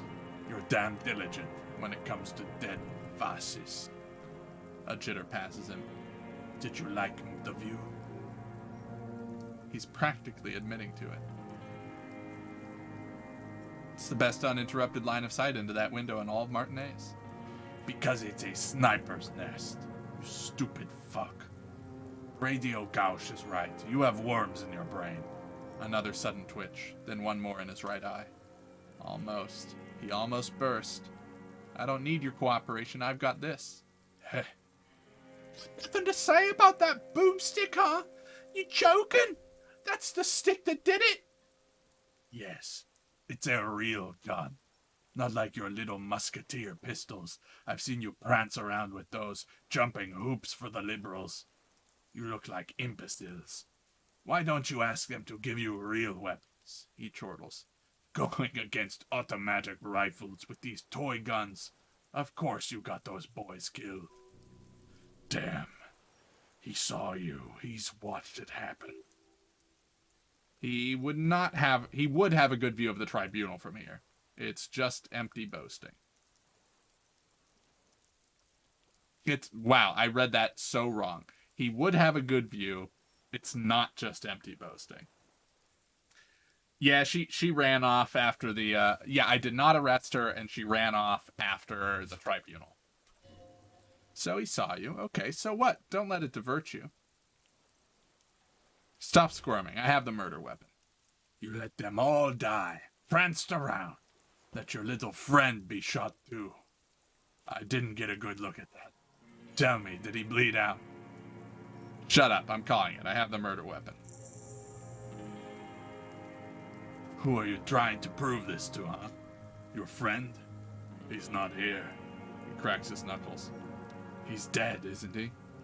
That's the murder weapon down. I've got more on you. Murder. The old man does not say more, just glances into the reeds and then twitches once more. I wonder what brand of boots you're wearing. Everything is brands with you individualists. Who cares what brand my shoes are? Sansa. He looks at his running shoes covered in mud. Some shit. Show me the soles of your shoes, please. Fucking imbecile. The old man stretches out his leg. A black and white spiral pattern covers the sole of the worn-out old running shoes on his feet. The maker is called Sansarique. You see their V-shaped logo, but you can't make out the size. These are not the unusual horizontal pattern soles you saw in the dust on the floor in the hidden room. They do, however, seem to be about the same size. Maybe it's simpler than that.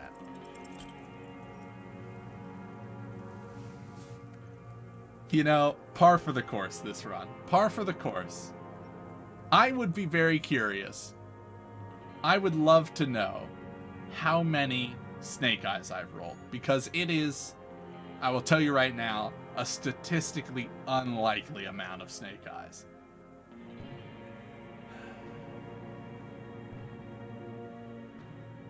Simpler? No. This is another loose thread you will never connect. Goddamn footprints everywhere. I hate them. Kid stares at you slack-jawed. He thinks, what are you doing? We almost got him here. Yo, people change shoes. He turns to the old man. You were sneaking around, right? Casing the joint or what? Yeah, you were in Whirling in Rags. What were you doing there? Sneaking? Trying to rack your brains. He squints at you, black pearls gleaming with hatred. You're desperate to report something back to your masters. They really must have loved that dead fuck. The old man stares at his own prints in the ash around the fire. Silent suddenly, some strange process within him. A gush of wind. Seagulls in the distance. He suddenly jerks to life. You know who he was? Coalition-trained murderer. Armored and armed. He wasn't human. The blunt end of a hammer, dripping with blood. He was a killer, but he was still under protection of the law. Beating us to the ground, moaning with joy. He breathes in with strange animation. You hounds get so thorough when a company-trained killer dies. I haven't seen you on this coast for 40 years. You know, maybe I should have killed someone sooner. Got your attention. He looks you dead in the eye, pupils shaking.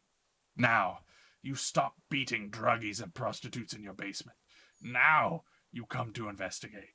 Not when they die by the hundreds. He breathed through flared nostrils. This is it. Shot him. Shot him. Say shot him, not killed him. So you shot him? Oh, the inhumanity. He closes his black eyes. One paramilitary less in Revachol. You can almost see him squeeze a tear out of his eye. His fists begin to tremble from the anger. Hold your breath. I had them in my sights. Both of them. Him and the whore. I was breathing with them. In phase. I pulled the trigger and flew on the air until I landed in his mouth. He begins to smile. I didn't think I had a shot like that in me anymore. I did. I saw him kneel there with his mouth full of death and that stupid look on his face. The smile quivers. And his dick still in there. Oh, there. A hot flash of rage almost carries the smile away. Some dark peace. Then what?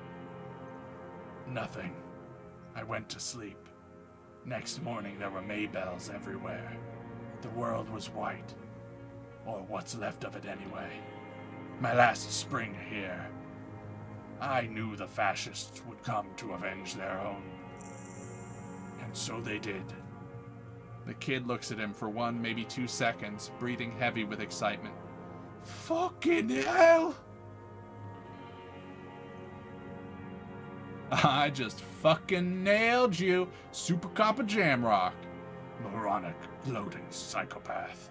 He squints. A motive. A real cop gets a motive now. Wait, motive, why? He could say he was taking the fall for someone. It's useless in court without motive. Go be a cop. Don't mess it up. Coax it out of him. He's still warm. They were fucking. One more thing. Why were you looking at them that night? I'm always looking. He cocks his head to the side, then turns his eyes to the city. Another tremor passes his left side, lower in intensity. You always creeping on people through your scope like that? The kid squints his eyes. A rifle scope has the best magnification. Helps him see all the shit. And if you don't like what you see? Click. It's part of the shit. If it's part of the shit you see. Then you pull the trigger? Yes. He looks the kid in the eye. Think of it as a form of critique. Start with when he first saw them. It will give him a chance to ramble. When did you first see the deceased? 3 weeks ago, when the rich hag came in on her galley. Her honor guard came in tow. Joyce. He means Joyce. You mean Joyce Messier, the Wild Pines rep? Wrinkled up whore. He nods. Moving on. The victim arrived sometime after. He nods toward the city. They moved into a deserted apartment above the roundabout. Radio equipment out for all to see. Reactionary radio playing. Sloppy and drunk. I've seen their kind during the landing. Those Occidental and Mesk Phalanges weren't conscripts. Boys like us. They were whites. All they know is to destroy and hurt. Got it. Hurting the strikebreakers like that. I kept an eye on them. He stares inland, then back at you. What did you not like about what you saw the night of the murder? Them fucking. He looks at the charred wood. I didn't like that. So you were jealous? Jealousy is a reactionary concept. I didn't like the Reaver enjoying himself. Hey, cool. Cool Kage, thank you so much. I really appreciate that. That's very kind of you. And yeah, thanks so much for hanging out, Azatha. I really appreciate it. Enjoy your new coffee cup. And yeah, thanks for being here. Cheers to the both of you. To the three of you. Yeah, thank you also to Cynicalos. Sorry, I have a bad habit of pronouncing everyone's name like horrifically wrong. So let me know if I got it wrong. But Cynicalos, thanks also for being here and sharing your experiences with Disco as well. I'm coming to the end here, but it's been an amazing game. And I can totally understand wanting to, like, go watch someone else's experience and see what's different.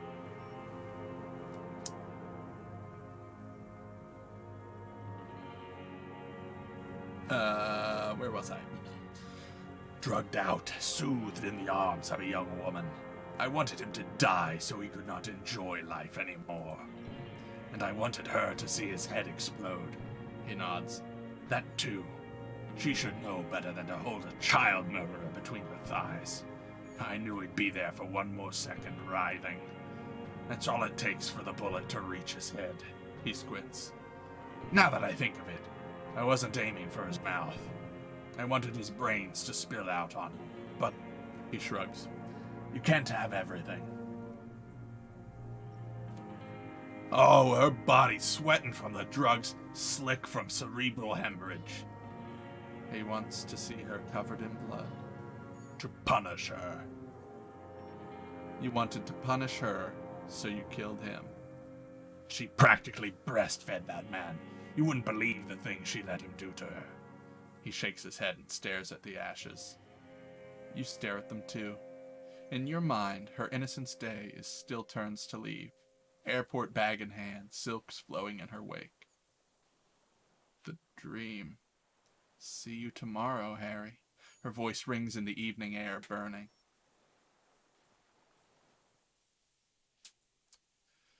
Men are insane. The world is insane. He raises his gaze. Something glimmers in there. Then it's gone. You had feelings for that woman. He sighs. There's nothing to hold on to. Only this. It's not enough. Coals of his eyes glisten suddenly, like stones dripping with water. Is he crying? Man needs to feel something else. In this fight, it helps if you have your eye on something there. He looks to the city. It's weakness, I know. One more thing. Despair creeps into you, getting fat on your weakness. Whatever noble intentions you once had as a police officer, it's eating them all up now. You're still coming up with sentences. That's a step up from total annihilation, right?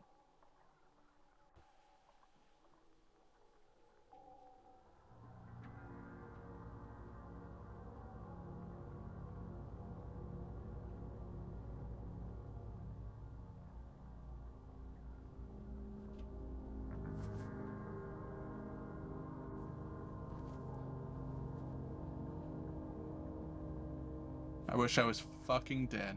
Fuck you. Fuck you, Cuno. Cuno knew the pig was a...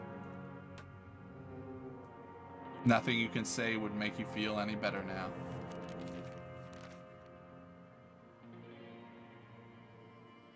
What?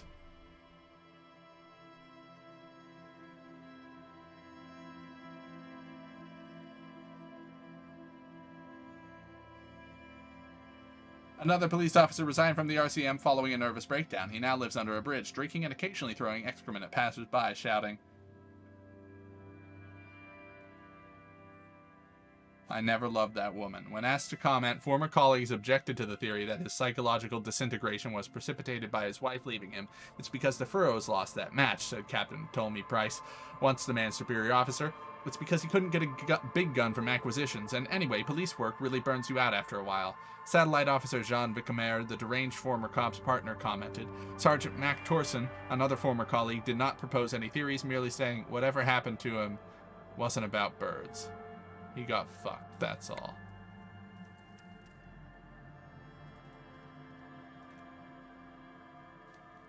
Okay. Let's see where we are. I have not yet picked up the gun. Have I spoken to him at all? Minions of Capital. What do you want? Alright, we're gonna speed run some shit here. Do we have the... No, we don't have the shot yet. Oh my god.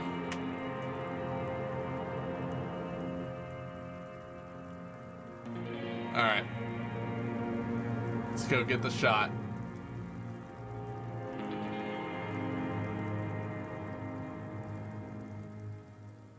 Yeah. We're speeding now. We're gonna get back there and pick some other options and be fine.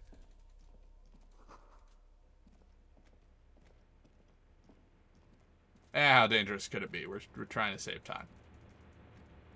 Oh, but I have to go down over there anyway.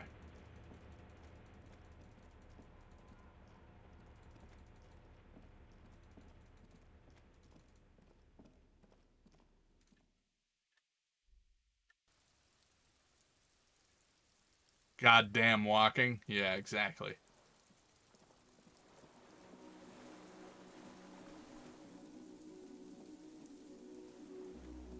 Come on, Cuno.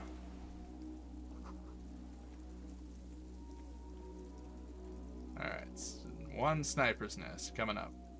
Inspect the wall, look through the hole. On the right, on the left, in the middle.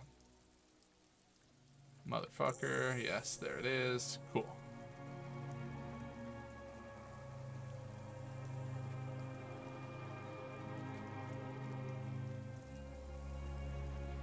Cuno with some heals.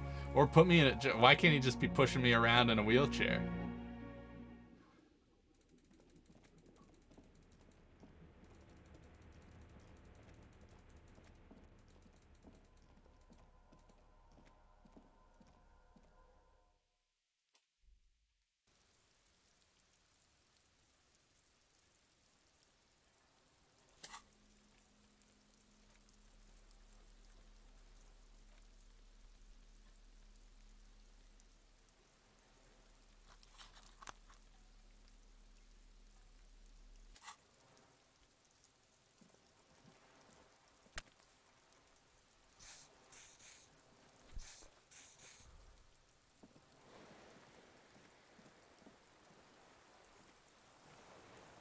Okay. I think I know what happened to us.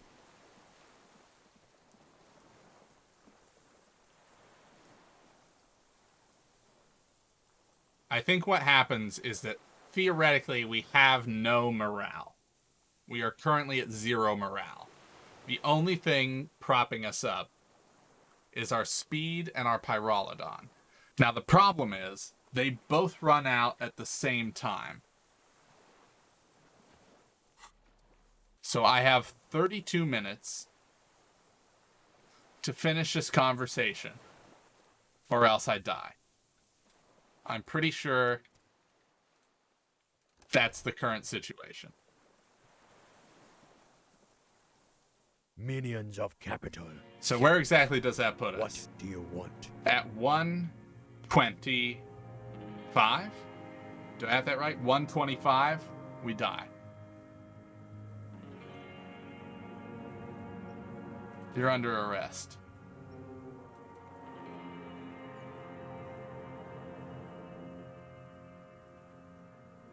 We've been thorough. Oh no! We haven't been thorough. Fuck. Alright, save scum real quick. We need the motive. We have no magnesium. We have no magnesium. Alright, we're save scumming now because we already died here. We've seen that end. We don't need it again. Minions of Alright, capital. need to talk. What do you want? Alright, we know you shot him. Best line of sight. Because it's a sniper's nest.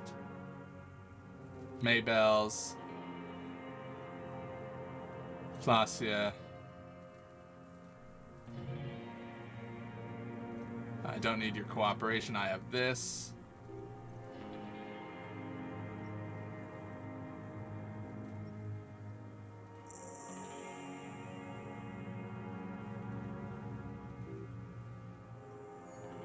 Oh, you know what I could do? Which of these gives morale? Is it volition controls morale?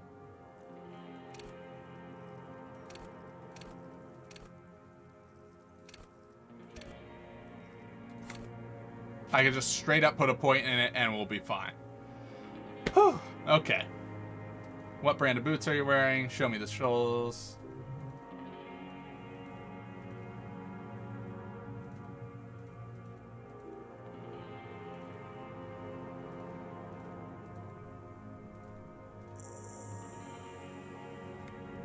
Just fucking nailed you. Wait, motive. Why were you looking?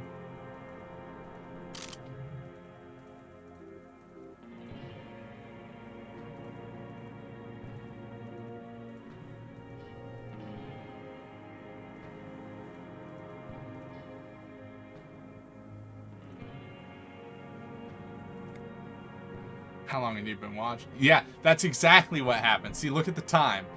Look at the time right now. It's about to tick over, and this is about the same point in the conversation where we died. That's what happened. My drugs wore off and I died. How long have you been watching her? Since she came here.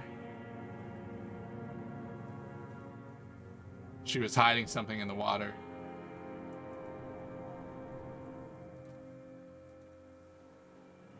Sun came up. Her hair was like cobwebs. She hid her passport. Did you keep the materials? No, why would I? I didn't need tickets.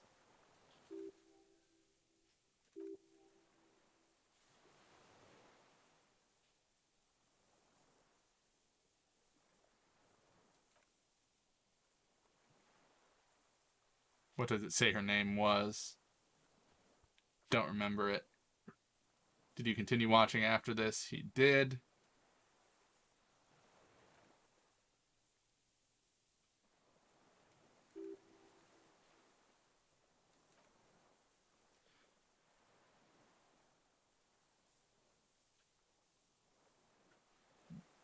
Footprints in the dust. Oh, yeah. I'm going to fail this check, but, you know. We'll take some pyrrolidon.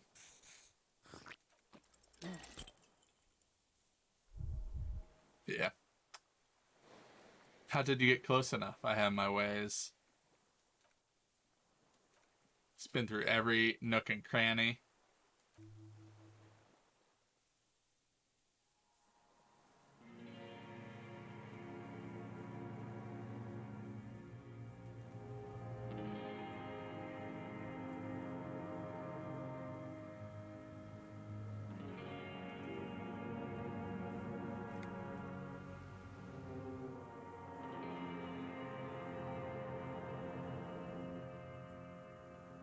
How'd you get in there? The hidden pinball workshop?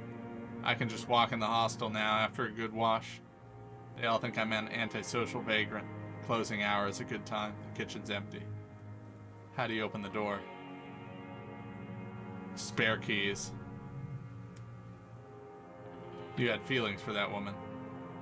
Nothing to hold on to. Yeah, this is where I died. After I had done this bit of conversation, which is why the time was slightly farther ahead last time.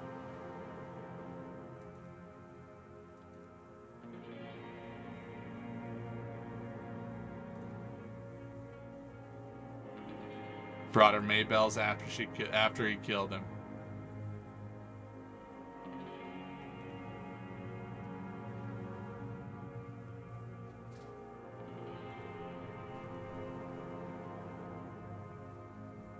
So in conclusion, it wasn't about him, it was about her. Her, he repeats, staring at the ashes. Then the reeds. There's a twitch in the corner of his eye. It was about bitches. The boy nods grimly. There, motive detective, we have it.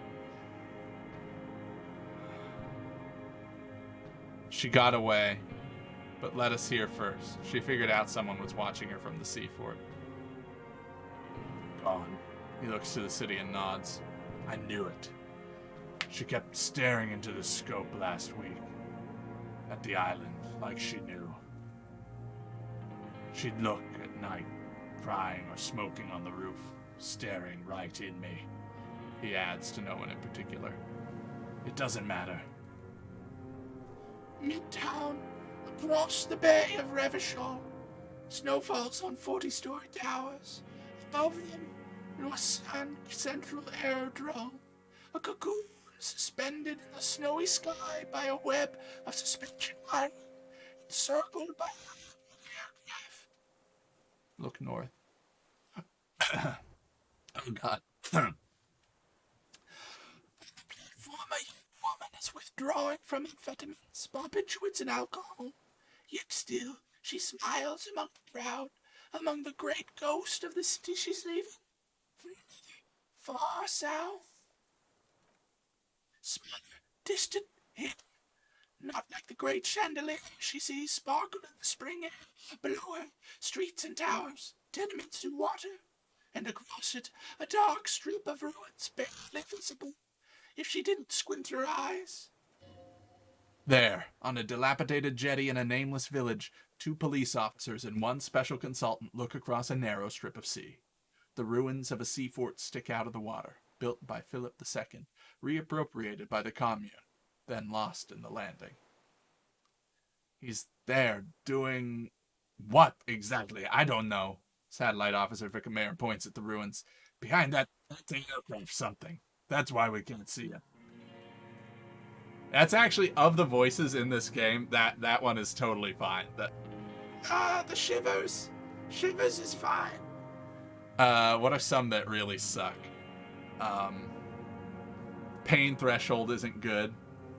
And also electrochemistry. Electrochemistry is not as bad as Pain Threshold, but if I talk in electrochemistry for long enough, that starts to grind it up in the back a bit. I've never lost it. It's just, been a little sore. It's like flexing a muscle. I'm really working it out. Cuno's just fucking annoying. Special Consultant Heidelstam is optimistic. We'll see the boat when he comes. Let's go get a coffee until then. I know this interesting little place where... His voice trails off as the 3 walk down the jetty. As the men go, Patrol Officer Minot looks back over her shoulder at the crumbling fortification in the snowfall, like a rotten tooth rising out of the water. Good luck, Harry, she thinks. You need something good for this. We can totally get more out of him, the kid whispers. He's squealing. Who knows what he's seen and done over the years? You could get more out of him. He likes talking. Enough. Take him in. Bend his arms behind his back and end this.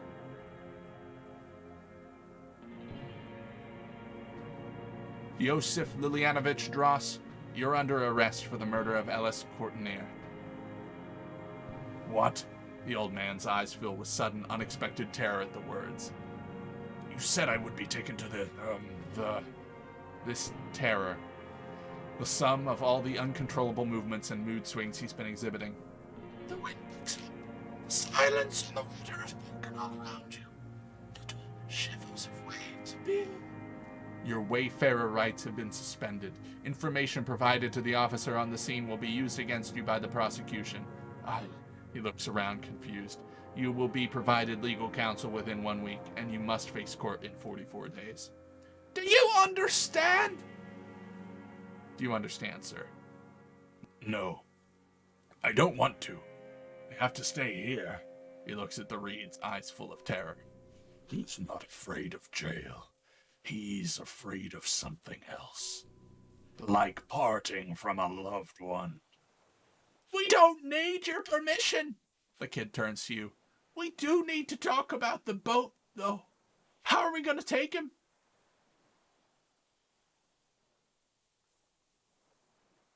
Wait. There it is again, to your north.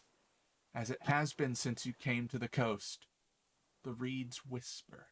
Stalks rubbing against each other. Then, in the middle of it, what? Something completely different.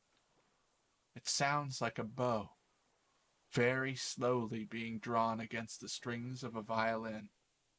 A very small violin, made of reeds and rushes. And then it's gone, drowned out by Kid's voice. Maybe there's room for 3 on the boat. Shush, Cuno, do you hear that? What? What a farce. What are you talking about? Is this... The old man's voice drowns in a sudden gust of wind. Really us? Your skin crawls.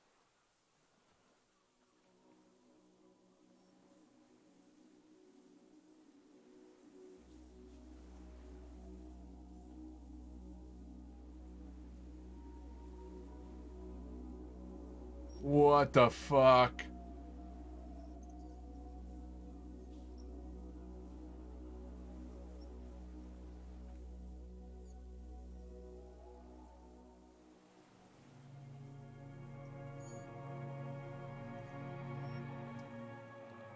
Insulindian Phasmat. A delicate tangle of arms and legs unfolds from the reeds, limb by limb, to then just stand there, moving its scythe-like arms in ghostly silence. Blink.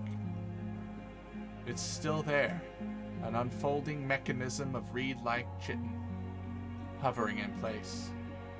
What is that? Point to it.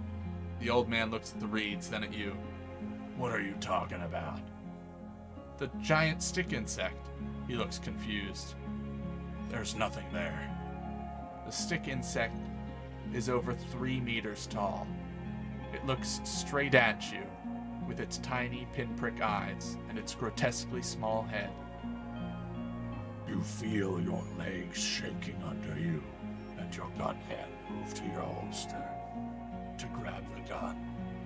There is? I see it. Tell me what you see, damn it. I can't make out one small thing in the reeds. Cuno, can you see it? Fucking see it? Thank God. If he can see it, maybe you're not insane. But that means it's really there, spinning slowly in absolute silence, its limbs long and slender. Be very careful, the kid whispers, then takes a step toward the giant arthropod.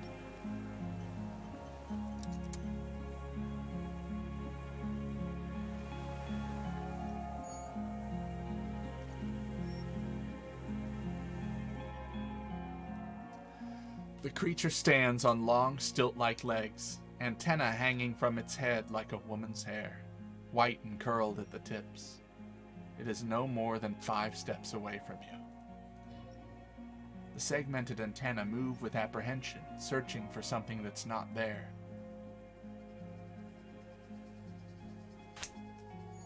The final test is electrochemistry. What good fortune for us. Reed-like tufts stick out of its joints. As the insect moves its forearms, it produces a faint hiss, like a reel-to-reel machine spinning after the tape breaks. Approach carefully.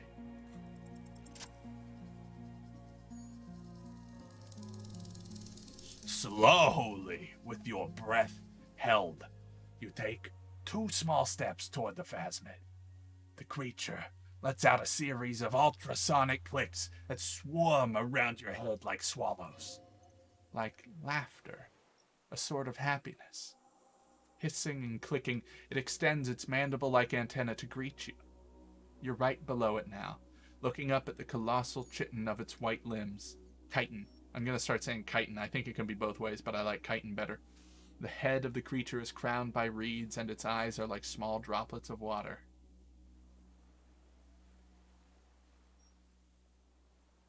Hello. I'm Harry. I don't really know who I am. No reply. A total ancient silence comes from its mouth, along with what appears to be some kind of foam. The stridulations of its limbs continue all around you. Stand on my tiptoes and look more closely. You were right. Little bubbles form on the mouthparts of the creature. On its segmented lower lip, it looks to be foaming, slowly. The foam is white, then yellowish. Cuno, it's foaming. Whoa, maybe it's poison? Fucking hell. The kid watches you apprehensively. The foam slowly turns a darker shade, like burnt caramel. As the insect moves its mouthparts, masticating, the little bubbles begin to burst, one by one. Tell me, what are you doing? I exist.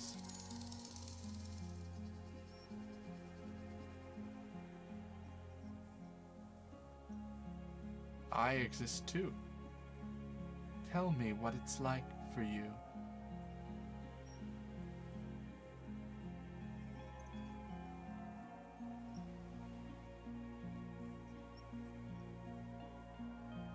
I'm ill. What is your illness?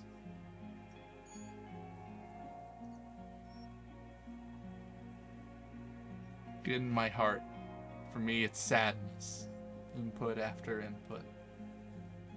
For me, it is not like that. I have states, not emotions.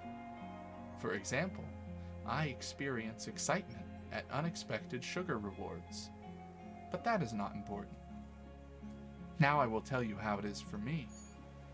For me, it is a series of half-lit images, the kind of darkness being intruded upon, transient, dim, moist. Intruded upon by what?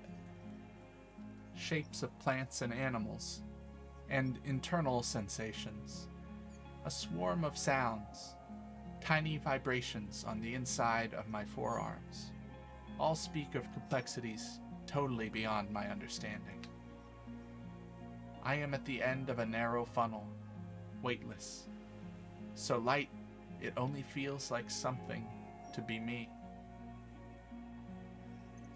In truth, perhaps I'm nothing. I certainly do not have a soul. And if I did, it would never ache.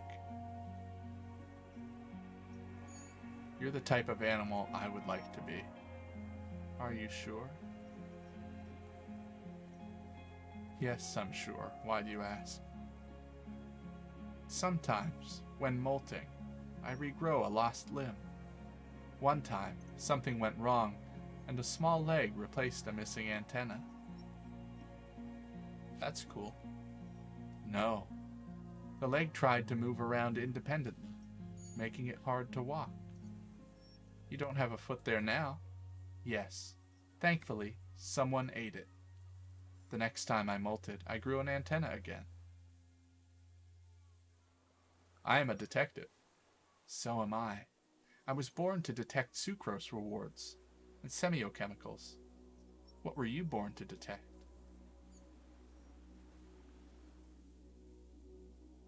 The killer. He is in a bad state, deteriorating fast now. He thinks I am beneficial to him, but I am not. I only quicken his deterioration. You're destroying him? Very slowly, and only because he won't go away. It is meant to keep them from noticing, to interfere with the pictures in their heads. But he has looked at me too long, and I'm destroying him. Is this a dream? What is happening? No, you are awake. I am real. Light is forming me. This is real. Where does this come from? All this, around us, the world. Not even the birds know that. Not even the water lilies. Then all we can do is beat our fists against it, day after day with no answer. You can also eat it. If it's a leaf, you can put it in your mouth. Yum yum. Or a reed. What exactly are you? I am an unknown species of the order Phantasmodea, endemic to the Insulindian Isla. For the last 350 years I have hidden in plain sight, masquerading as the reeds, molding, cloning myself, unfolding at night to play with trash bins and buoys. It may have unknown, dangerous biochemical characteristics that help it maintain its camouflage. I went unnoticed by the first settlers and the land surveyors of the suzerain, also by the soldiers of the revolution and the officials of the occupation. Even the Martinaise islanders who came here first but did not stay have not seen me. I have stayed hidden through 4 forms of government and 2 scientific revolutions, until I was accidentally discovered by the detective of the Citizens Militia in Revachol, district of Martinaise, March 51. Are you poisonous? Yes. I do not have a startle display, so I use a neurodegenerative alimone to aid in camouflage. Do not worry. It is only destructive over long periods of time. That's insane. No, you are. The moral of our encounter is, I am a relatively median life form, while it is you who are total, extreme madness. A volatile simian nervous system, ominously new to the planet. The Pale, too, came with you. No one remembers it before you. The Canadians do not. The radially symmetrics do not. There is an almost unanimous agreement between the birds and the plants that you are going to destroy us all. Pale is human-made? It is a nervous shadow cast into the world by you, eating away at reality, a great, unnatural territory. Its advent coincides with the arrival of the human mind. I don't have that kind of power. You are a violent and irrepressible miracle. The vacuum of cosmos and the stars burning in it are afraid of you. Given enough time, you would wipe us all out and replace us with nothing, just by accident. How? We suspect it will be something like the oxygen holocaust that wiped out anaerobic life 2.6 billion years ago, when organisms first started breathing, only much worse. Instead of air, you exhale thoughts. There are no trees that eat thoughts. Worse how? Everything your eyes touch goes back there, behind the nerve mirror. What if you blink? Are we still here? Please don't blink. What if you misplace us all one day, or just forget? This is the gloaming I've been waiting for, ever since I woke up in the hotel room. So it is already happening. One day, one of you will close your eyes and sigh, and open them to see that none of this ever existed.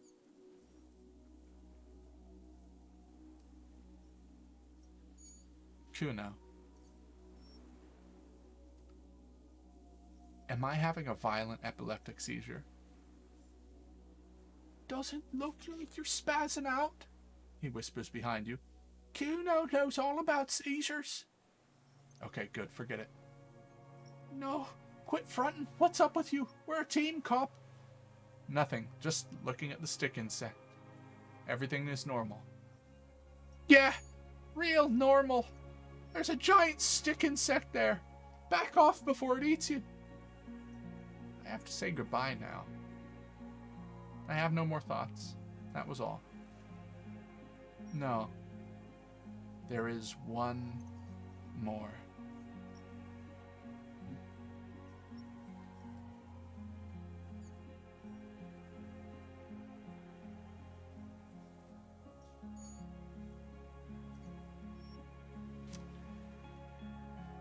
Of all the creatures I've met, you are the kindest. Thank you. I also have one more thing to say to you. That woman. Turn from the ruin. Turn and go forward. Do it for the working class.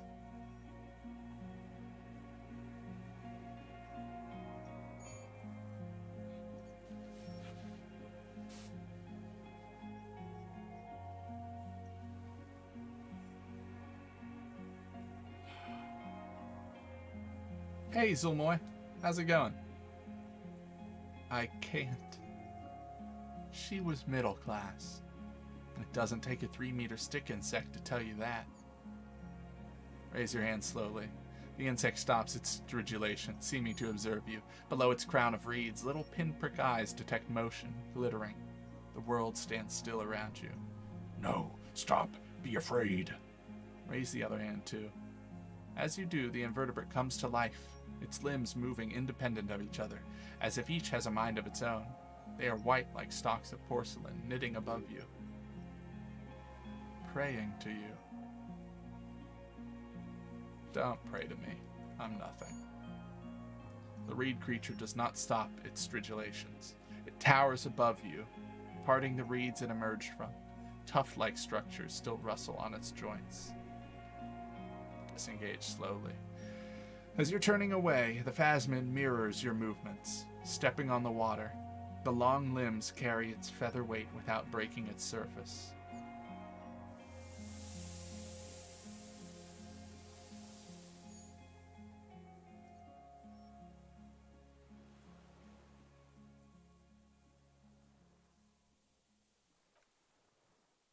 And just like that, it's gone. Skating away across the sea's calm mirror like a skipping stone, leaving nothing but circles on the water. And something under it, in the place it stood, bobbing there among the reeds. Collection of items. It's gone. Cuno stares to the north. Between those reeds there? Fucking hell, it can... What's in the water? The fuck? Is that ceramic? And more stuff? Like a nest in the reeds? We should peep it. Fucking hell. What now? The old man behind you says suddenly. He's put his hand into the ash. It's dirty and black. In some kind of semi-catatonic state. Yeah, Grandpa's not looking so good. We need to check on him.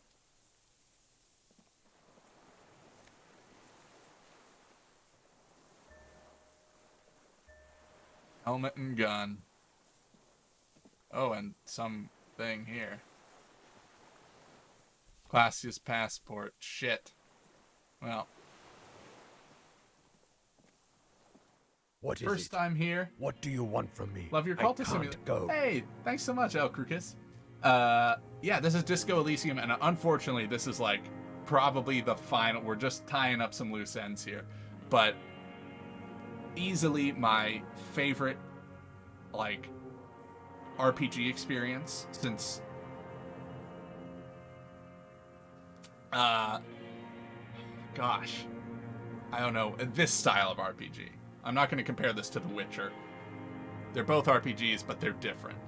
But, like, this beats out Pillars of Eternity for me. You know, this is top-notch stuff. So if you're into that sort of thing, definitely give this game a look. I think it's on sale It's on sale on Steam right now, and then I also have a playlist of it on YouTube of my playthrough. What is it? The old man looks around, confused. What do you want from me? I can't go. Something is very wrong with him now. Sir, how could you not see the phasmid? See? He stares at the reeds and falls silent. Mr. Dross? The man does not respond. He keeps staring, black eyes glazed over and bulging from their sockets, his gap-toothed mouth shaking. Like an Oh, yeah, there we go. Like an addict of some terrible substance. Touch his shoulder gently. The plastic cape feels coursed. A light shiver passes the man. Other than that, no reaction. He feels small and frail. The boy waves his hand in front of the old man's face. The trembling mouth appears to sigh.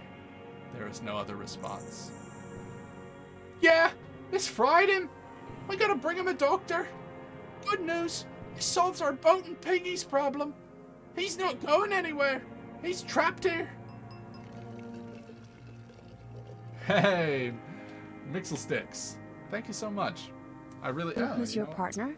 I feel I've missed a lot. Yeah. So, during the last episode, our actual partner sort of took a bullet and is in the hospital. He's not dead. Kim's fine. Everything's fine. But we've been doing detective work with our new partner, Cuno. Hang tight. Yeah, old man, hang tight. He looks at you. Let's slowly start shuffling off Death Island, okay? We're about done here. He looks to the flak tower. It's fucking Cuno. Exactly right, Kidderak.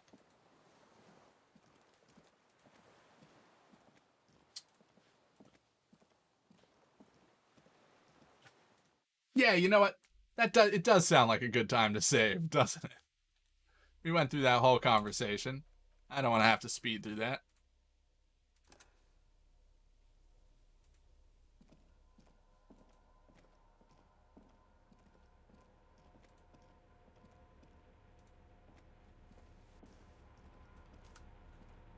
How did I convince him to help? I got in a gunfight, and he thought that was really cool. So now he wants to help.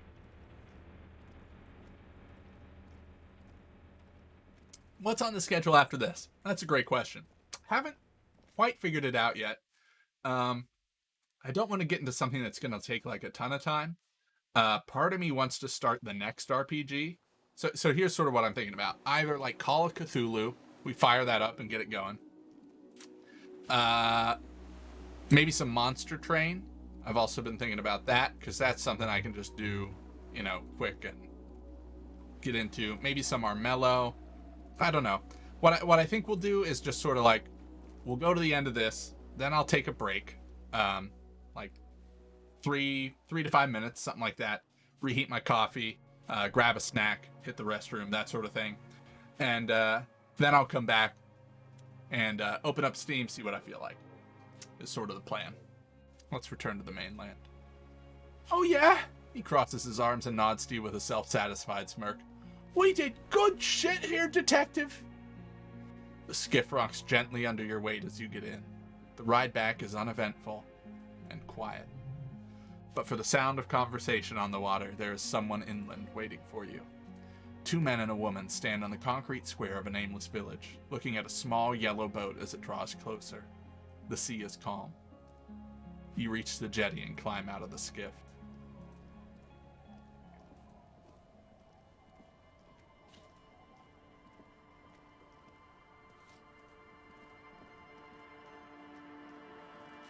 Look what the tide brought in. Says the man without sunglasses. Suddenly his expression changes and he tilts his head. I want to call you a teapot, but I'm honestly kind of impressed. No idea where you got all that gear, but there's no doubt in my mind that some bad people are looking for it. Also, you look like a fucking idiot. Whatever this is, it is completely unimportant compared to what you've just seen. This is the man with the sunglasses.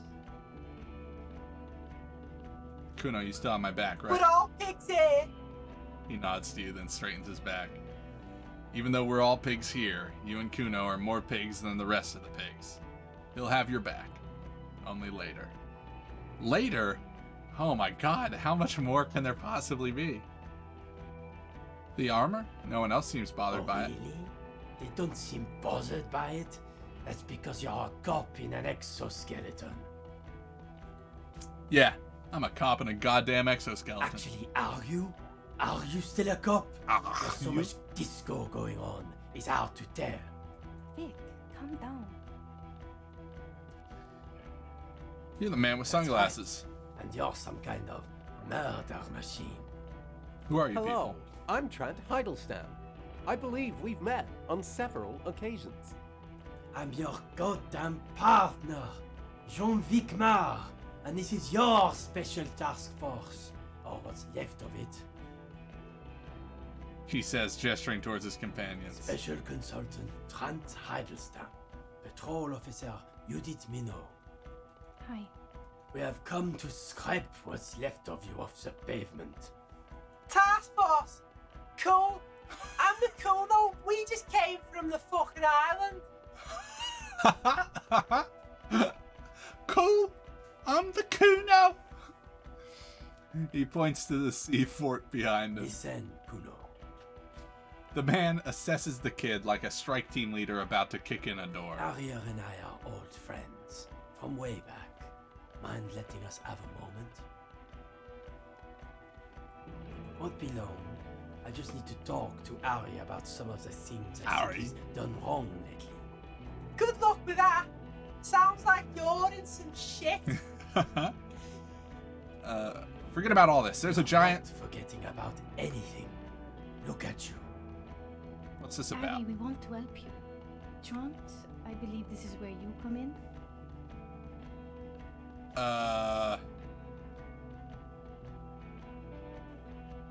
Okay. I don't quite know what I'm doing here. I was asked to participate as an expert. I think I need to manage your expectations a little. I'm at best an enthusiast in cognitive science. My background is in something else entirely. I engage in neurology on a merely theoretical level. In fact, I should probably get going. No, Trant, it's too late. You're part of this shit now. What have you got to say for yourself, shit kid? Hey, Trifon, how's it going? Good to see you. What does he have to say for himself? He left you to catch the bullets.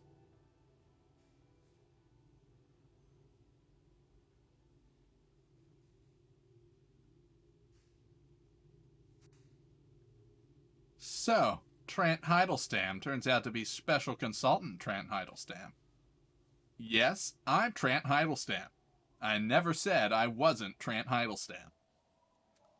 Wait, what was up with the kid then? Michael? Michael's my son. His son?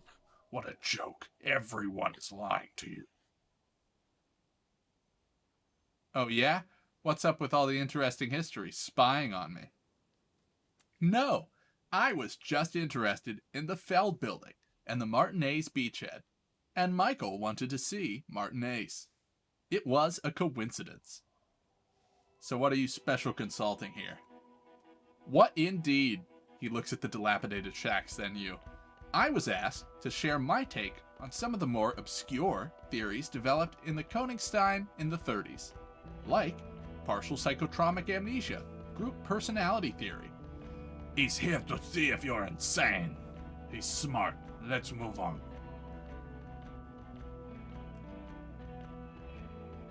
You mentioned a task force? Yeah, Major Crimes Unit. Under Lieutenant Dubois and Vicmar. Vicamar. That is my name. Ring any bells? Refresh my memory. Who else is in this unit? Refresh your memory? It's a goddamn Major Crimes Unit. There's you, me, Good, Trent fucking Heidelstamm, and Guillaume Bevy. He stares at you. I'm, technically, just a civilian advisor. Fuck you, you're part of this shit show. Yeah, first, who's Guillaume Bevy? Oh, that's an interesting story, actually. He's not smiling. Guillaume Bevy is a police reporter who joined our team. He was really good. Then he left because he lost faith in your ability to lead the unit. Other people have left too. Good, smart people. People we won't get back. Only me and this really patient patrol officer are still here. And Trent, because I'm forcing him to stay. Okay, so what does the unit do? It's a major crimes unit. We clear the desk of cases so Precinct 41 doesn't look like the worst station in town. We're shit tier now, Harry. Because of you. Where have you been all this time? There was a mercenary tribunal. God damn it, Harry. He shifts his weight, crosses his arms, and looks you in the eye. You told us to fuck off. You said we're tramping your style. You're detective god. Fuck everything. All you will burn. Detect or die. And you are probably right, too. I would have never let you abduct a kid and take him on a creepy boat trip in the middle of the fucking marsh. You talking about Cuno? He points to himself. Cuno wasn't abducted? You fucking fat dink. Fuck out of here. Wait, so you let me face a squad of trained killers, alone, just to teach me a lesson? It wasn't like that. Fuck you, Ellie. We didn't know there was gonna be a tribunal, did we?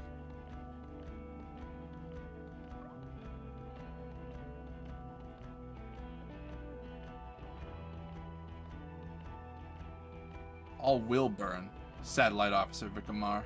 Make no mistake about it. Here we go. Alcoholic delirium. Visions. All must pay. He shakes his head. No, hang on. There was one other option I wanted to go down here. I said all those things? I'm not like that anymore. Sure. He squints at you.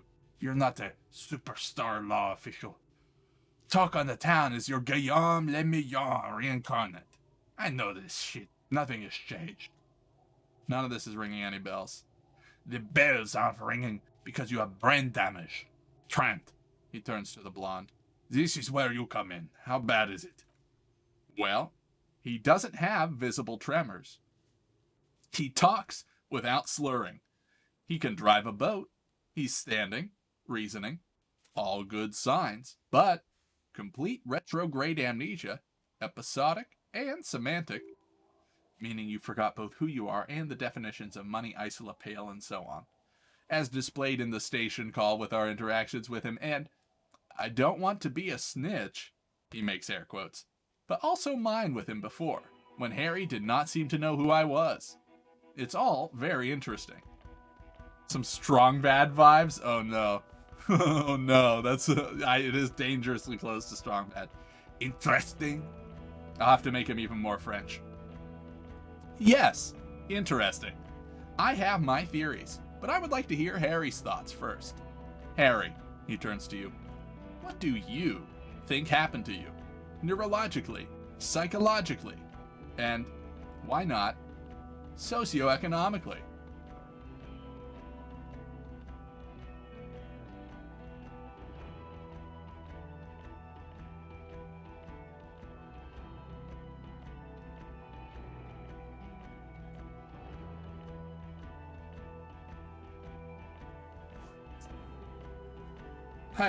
Might have something to do with an anomaly in the church. 2-millimeter hole in the world. Corresponding to the 20-centimeter hole in your brain? Sure. This theory has great symmetry.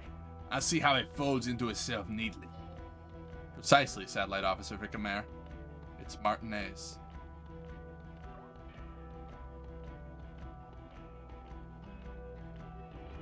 Take this seriously. I suspect there might be something wrong with Martinaise. Yes, anomaly. Look, I get it.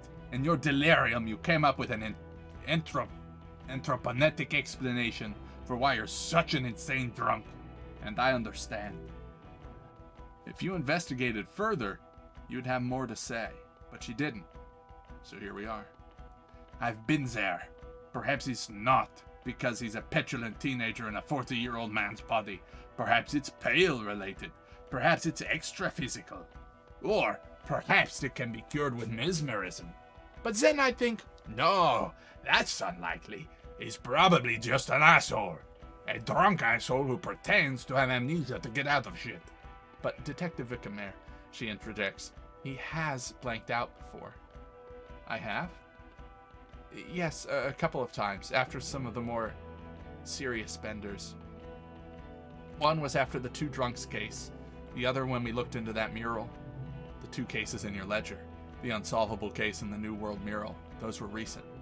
Those cases were hard on you. Interesting. So, at first, he dipped his toes into it. Prepared. That's where he would have gotten the idea. Yes, practice. And then he used alcohol to get there, so to speak. What do you mean? Well, here is my theory. What if this is an absolutely normal reaction to the world we are living in? What if this is not a significant anomaly at all? Something to be explained, approached as a defect. Look at the sensory input here. He gestures toward the scenery. Look at the ruins, the neon. Listen to the radio, the multitudes, the people. Live here for 40 years. As a police detective, he's like a magnetic reader on the world tape. To borrow your known metaphor, Harry's been pushed flat against it. Total input. Hardwired to the free market, he nods confidently. He just needed for it to end. Okay, Trent, thank you. That's absolutely meaningless. I'm glad we brought you. Will he, or will he not, be able to work in the major crimes unit?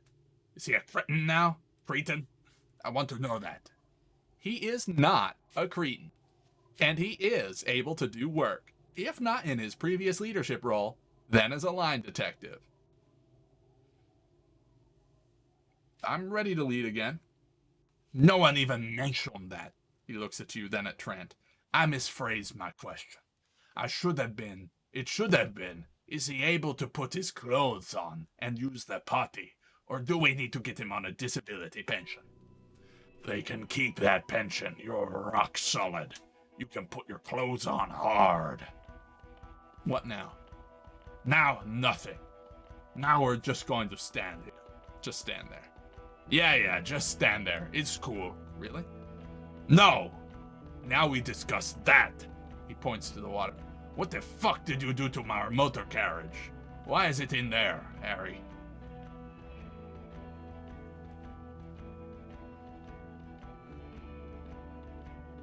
I drove it into the ocean when I was drunk. So refreshing. He just admits it. Thank you for your honesty. Thank you for destroying 45,000 real of police property that's coming out of everyone's payslip. It doesn't matter. He exhales to calm his breathing. Your badge, Harry. Show me your badge.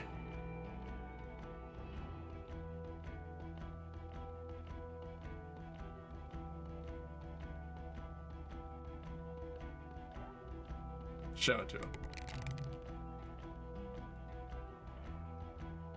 It slips out of my hand? Oh no! The drugs I'm holding can't help me. Catch it. No! You juggle the badge for a second unsuccessfully and it lands on the ground some 2 meters away. He found it.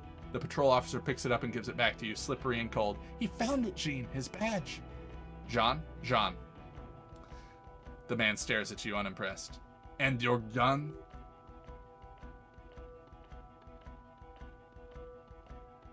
My gun's right here. Whoa. He has it. And he didn't drop it. He wipes his brow in mock relief. You're drunk like a bum, Harry. Put that thing away before you kill someone.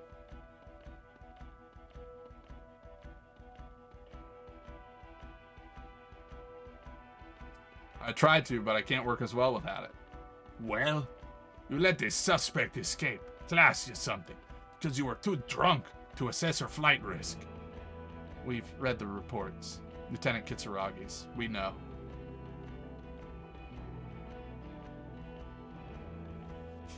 Not taking her in was the right thing to do. She gave a vital clue that led us to the island. Oh, well, if she was nice. He rubs his face in frustration. I'm not even gonna get into the other suspect, who also escaped. Yeah, Ruby something.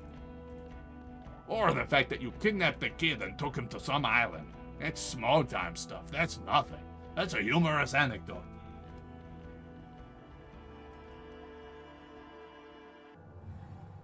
Oh.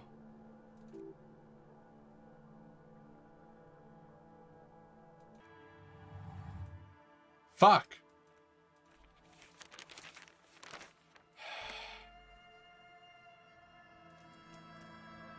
Fuck!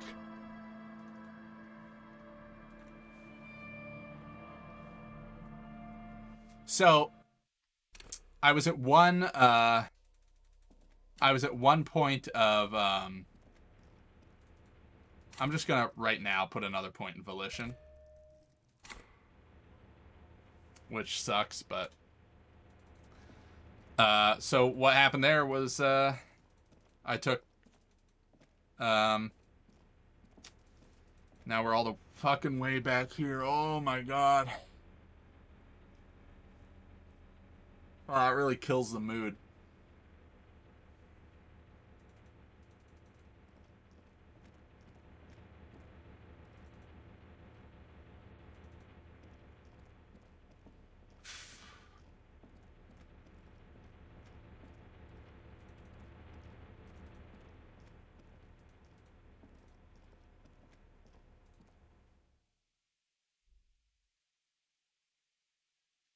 I am. I'm living with my decisions. I'm not dying with them. I refuse to die with them. I don't need to see the best ending, but I do need to see an ending. One that isn't an obituary. Or at least if it's an obituary, I want it to be the one at the end of the narrative.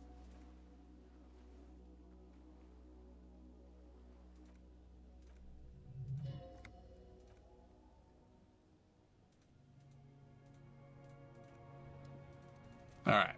We're gonna save here this time. We should be alright.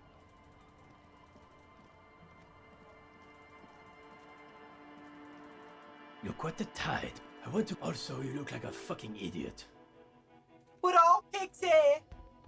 Oh, yes. Vic, calm down. That's right. We are not forget. Hello. I'm your special. Hi. We have. Alright, Listen, speedy, speedy, Ari, speed. Good luck with that. Ari, What's this about? My back. No, Trent. It's too late. You're part of this shit You now. didn't help me at What the have you got to shooting. say for yourself, shit Not kid? like that anymore. You mentioned a task force, refresh my memory. What's the unit do? Turns out. What was up with the kid? Oh, okay, sorry. Cool. How'd you know I was here? Gart told you. None of this is ringing any bells. Something so sad happened. He blanked out before.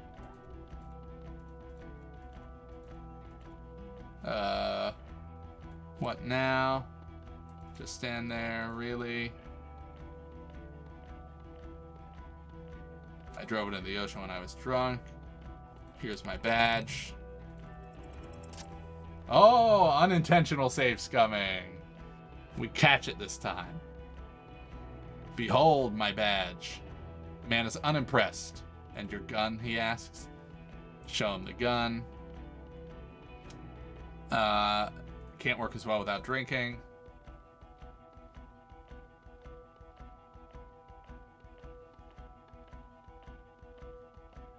She gave us a vital clue. There's the damaged morale. Compared to the 8 people who were gunned down, the streets are literally red with blood. Lieutenant Kitsuragi is barely clinging to life in the hospital. Harry was a fucking mass murder. Yo, I must stop you right there, fuckface. It's Cuno time. That's it. The cavalry has arrived. Cuno, shush. No, He does not take the order. Cuno's going all in. Oh no. All in. First of all, yo, those guys were all the guys in the armor, the Union guys. So yeah, He stares at Vicamera in the eye. suck Cuno's dick. You don't know me. You don't know what happened here. You don't know this shit. Automatic fucking weapons. Fucking battleground shit. Battle lines drawn in blood. Blood Meridian. You don't know this shit. Now, Cuno wasn't there, right? You getting this? Cuno was breaking it up with Cuno's main bitch, see? Partner the way shit. But when Cuno got there, Pig had fucking cleaned up. Blood and ruin. Smoked all those dinky fuckers. Saved this shit. Martinaise shit. I see he's mourning and shit. His main pig got semi-wasted. Sent to the boo-boo mobile. Cuno steps up. Cuno fucking fills those shoes. Big boy shoes, Detective Cuno. He comes to a sudden, abrupt stop. Are you done? Yo, Cuno feels like you weren't really listening to Cuno. He drills his left temple with his index finger. You were hearing, but you weren't listening. And the armor boys came to Martinaise to fuck shit up. Hardy boys, or whatever the fuck they are, they were telling everyone and their mom how they wasted one of those armor fucks. It was always gonna go down like that. My pig stepped up and got fucked in the leg for it. Sacrifice style. Not bad, Cuno. Could be a little shorter, though. Yes, I understand. He was in the fight. Second, you dinky fucking asshole. This pig right here, he points to you. This oink motherfucker solved that shit on Death Island. Case solved. Go home or fuck off. Yeah, and he's not 10, he's fucking 12. Yeah, He agrees, giving you a quick look. Cuno's been around, seen shit, real shit. He's not a fucking toddler.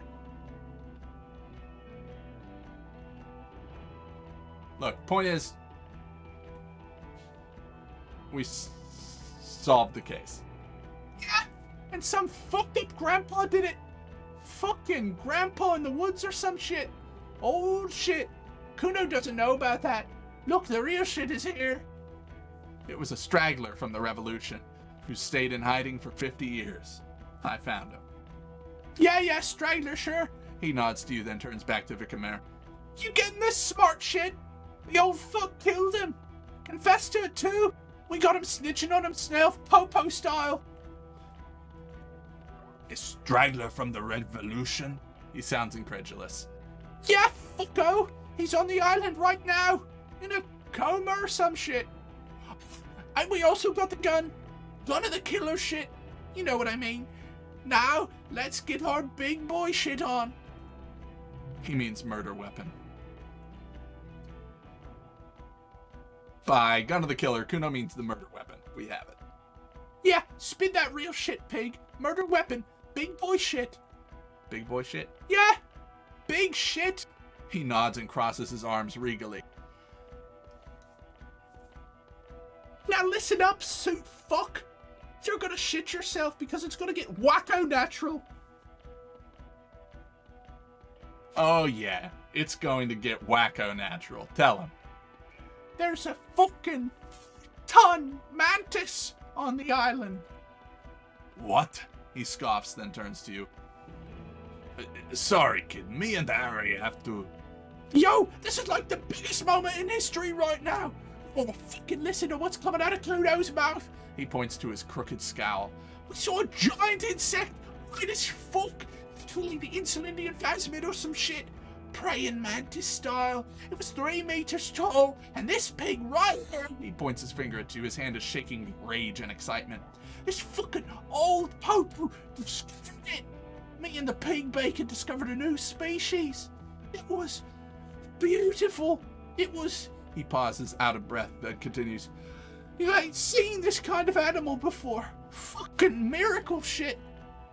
This case, this fucking grandpa shit, this ugly shit, it's nothing. We saw a ghost. A real life I'm losing it. ghost. Like he fucking proved ghosts are real. It's that big Popo. It's fucking... Why are you not fucking shitting yourselves? What's wrong? He glares at the officers standing silently in the falling snow. They look back at him, seemingly at a loss. Did he just say Insulindian phasmid? I don't know, I zoned out. Harry, he turns to you. Did you just pick up some island bum and pin it on him? You aren't fucking listening. The bum is nothing. This is science history here. It was the Insulindian phasmid. It's connected to this shit. He turns to you. Tell him.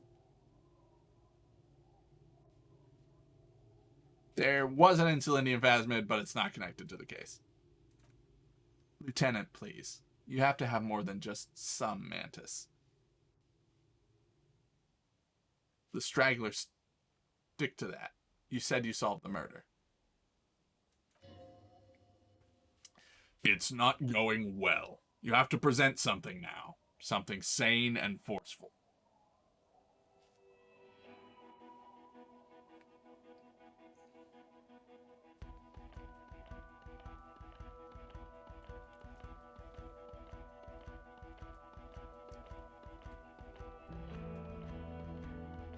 The killer, Lilianovich Strauss, we have a strong motive for him.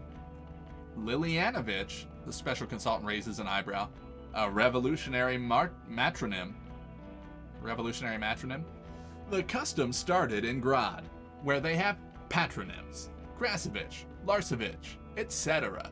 The revolutionaries saw this as a chauvinist atavism, so they used matronyms, derived from the mother's name instead. This man would be Lillian's son, Lilianovich. He turns to Vicamere. The custom was overturned after the revolutions failed, but not before making it to Revishgal. It is what a soldier of the ICM would be called. Okay, Trent, thank you, I get it. Harry, He looks at you sternly. no more giant insects. You said you have a motive. This narrow-minded pig, he mumbles, drilling his temples with his index fingers. I can't fucking Bring him to heel. Cuno, keep your head in the game. All right, yeah, bites his lip. Cuno's in it. Killed the mercenary in an act of jealousy. Jealousy? He's what, 18, 90? Didn't you say he'd been hiding since the revolution? Yeah, suit, check this shit out.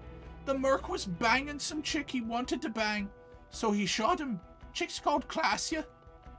Klassia, as in the suspect he let escape from Kitsurage's report. Fucking snitch binoclard. He collects himself. Yeah, that chick. Get over it, pig. She didn't do it. It was Grandpa on the island. Merc was fucking her and he couldn't hack it.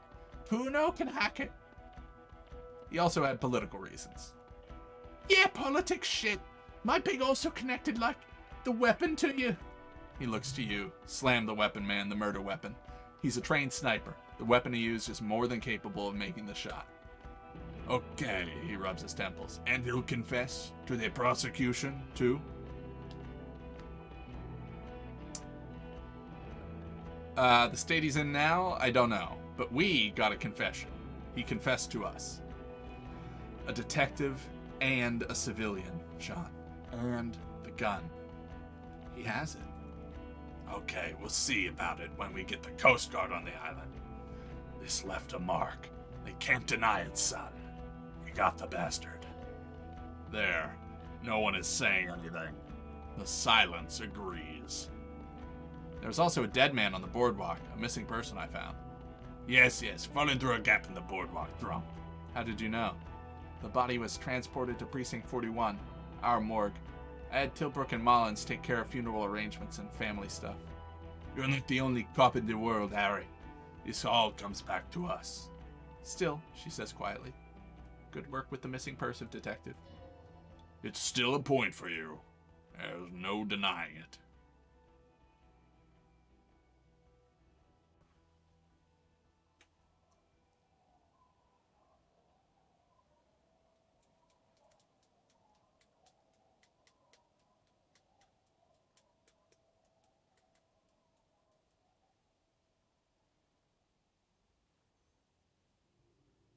So what do you say? Want to take this hot shit back?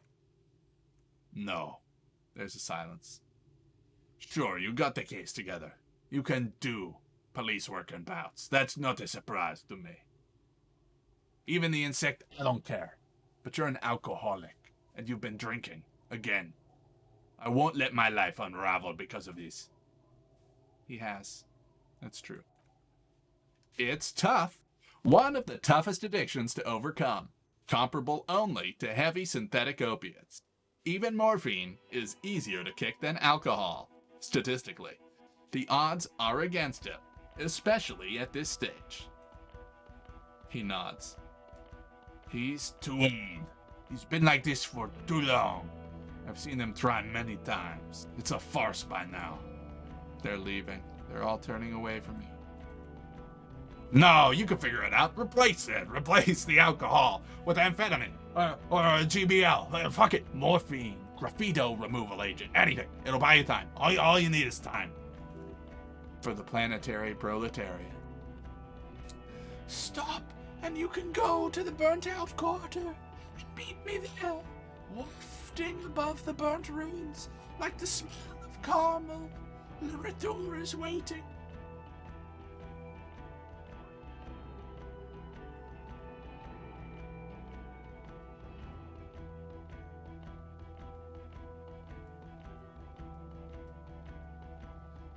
I'm not that person anymore. I became something else, and that something else will quit. Listen to this shit, man. He throws up his hands. Detective, she looks at Vicamere. I just don't want this trial to go on any longer. It's cold outside, and let's just go. I haven't had a drink today, so technically I am 1 day sober. I have done drugs today, but I haven't had a drink. And by I mean the character. Harry. Fucking Harry. Fuck you for bringing this kid with you. It's only because he's defending you. It's the only reason you're not staying here to die. It's more than that. He just can't. One final time. You manipulative son of a bitch. He shakes his head and sniffles. It is cold, and we have vehicles in this square. The perp needs to be taken into custody. Let's get a move on. Now you will finally get to know who you are. I have a few questions before you go about who I am. Why am I like this? It's not a mystery. Some chick fucked you over. Also, you're a drunk. You really went with it to really maximize the damage. Was her name Dora? Yeah, Dora Ingelund, I think. Not Dora Dubois? So we weren't even married? No one is married anymore. This is Ravachol. When was this? God, I don't know. 6 years ago? She was way before my time. Oh, okay. 6 years is not that much. Yeah, you're not doing too good there. It's an old man thing, I think. 2 old years equals 1 normal year. That and Dora Ingerland really tore you a new one. A big one. Who was she? Incredibly bangable? No, I mean, what did she do? She was incredibly fuckable. A beautiful bourgeois woman. Wayfish. Like a Welkin, basically. Snow Welkin, blonde Welkin, heartbreak Welkin. Pain Welkin. I've only seen the picture, but it's obvious you formed a real spiritual connection with how pretty she was. One you never recuperated from. Look, she turns to face the sea. The sun is about to go down. It's time to go home. I think she taught in the Académie des Arts east of the river. Way east. Hard to say which came first. The middle-class chick or the drink. Egg in the chicken kind of thing. My point is you need to see a psychiatrist about this shit, not a psychologist. Several degrees harder. Is there something harder than a psychiatrist? He pauses to think. A forensic psychiatrist. Go talk to that. I need to tell Lena about the phasmid. Who is Lena? A cryptozoologist. Well, good luck finding her once we get back. She is going to be over the moon. Cuno, what will you do? Fuck do you think? Gonna rock that law enforcement shit with you guys? Detective Cuno? He chews on a piece of imaginary chewing gum. Like you promised. Like you promised?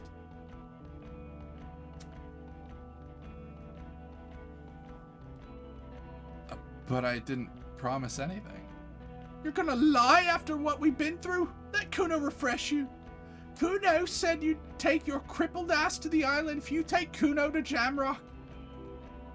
I'm quite sure it wasn't like that, sire.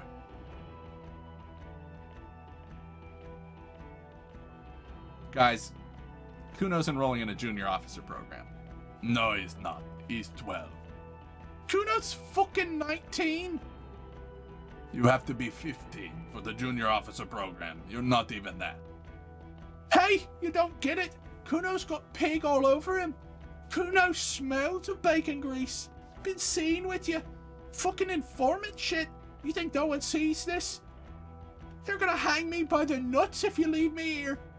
You want that on you? A dead kid? Or you want Cuno at your station solving shit? His hands are shaking and his face is white. It's not the locals he's worried about, but an 11-year-old girl. Jean, he has nothing. I know 100 kids with nothing, Harry.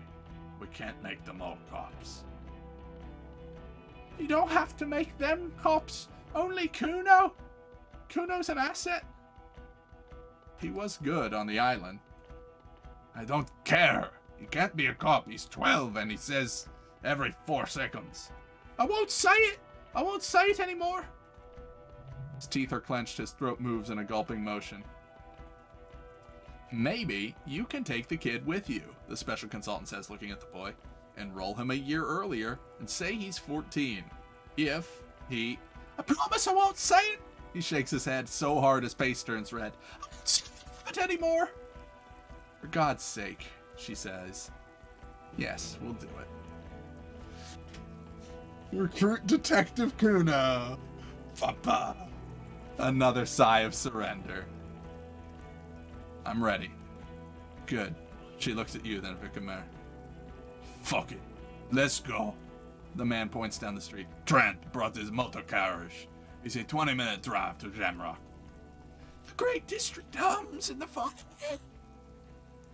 A chessboard of wooden houses, 80,000 living souls. Few traps as far as the eye can see. From Main Street to Grand Cour.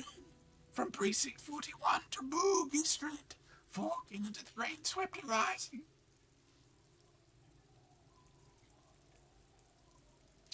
You close your eyes and hear the dogs bark.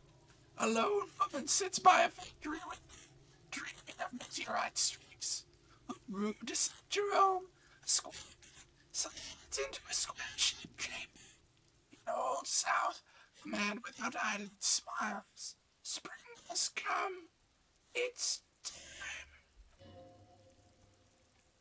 Torsen? Yes. McLean? Yes. Heidelstamm? No. Vicamar? Yes. Dubois? Of course. Really? Nick Gottlieb looks up from the list. I hear he's unstable. You say that like it's a bad thing, Captain. Told me Price gestures with a ballpoint pen. It's dim in the office and the curtains are drawn. Harry's our man. He'll pull through. When he does, he'll side with the people. Understood. Gottlieb returns to the list. Minot? Of course. Wonderful. The woman looks north. Then can we please just go back to Jamrock now?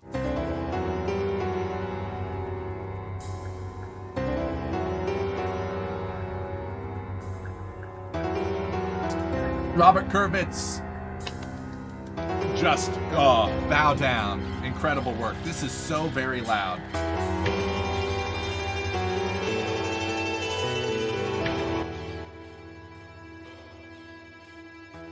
Alright, that should help a little bit.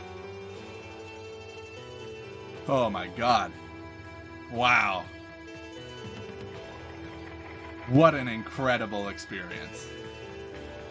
Easily the most innovative, well-written, deep, and like mature. Usually when something is mature, it's a gimmicky mature. Usually mature means blood and gore, or it means like tits and sex. This was mature in that, like, fuck, it makes you feel and hurt and think. It unreal. Good voice acting from like most of these people. Inconsistent, I will say, sometimes. Like, Cuno sounds like he was literally recorded in an echo chamber. Great art. I mean,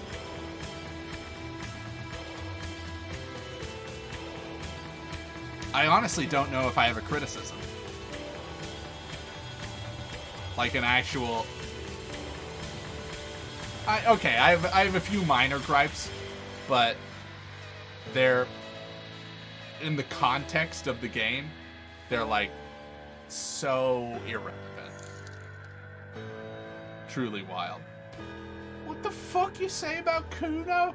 Hey, Cardigans, thank you so much. Thank you.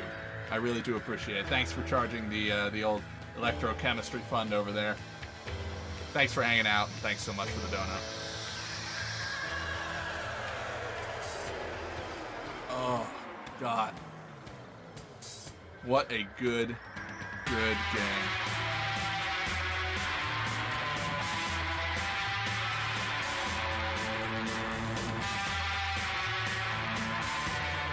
Press release, Ziggy the dog.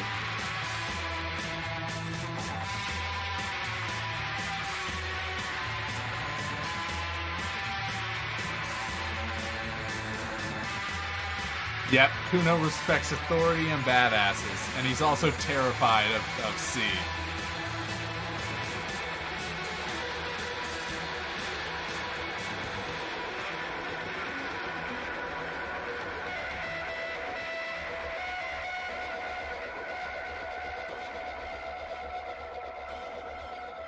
Z-A-U-M.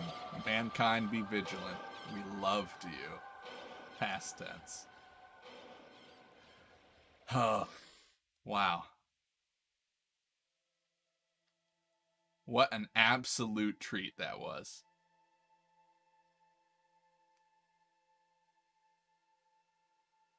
What an absolute treat.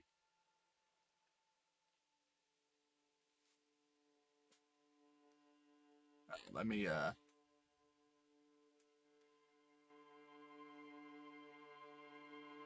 bring game sound back to where it normally lives. So, that was Disco Elysium. I loved it. I loved it. I don't know where it'll take a while for this feeling to subside and for me to look at it objectively, but easily it's in top 10 games ever. In terms of, like, this style of RPG, again, I wouldn't stack it up against the likes of, like, it's not an action RPG. It's, a classic top-down, almost a point-and-click adventure. I don't even know what to call it, but,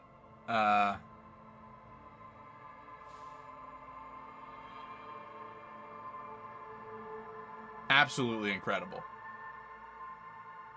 Absolutely wild. Yeah,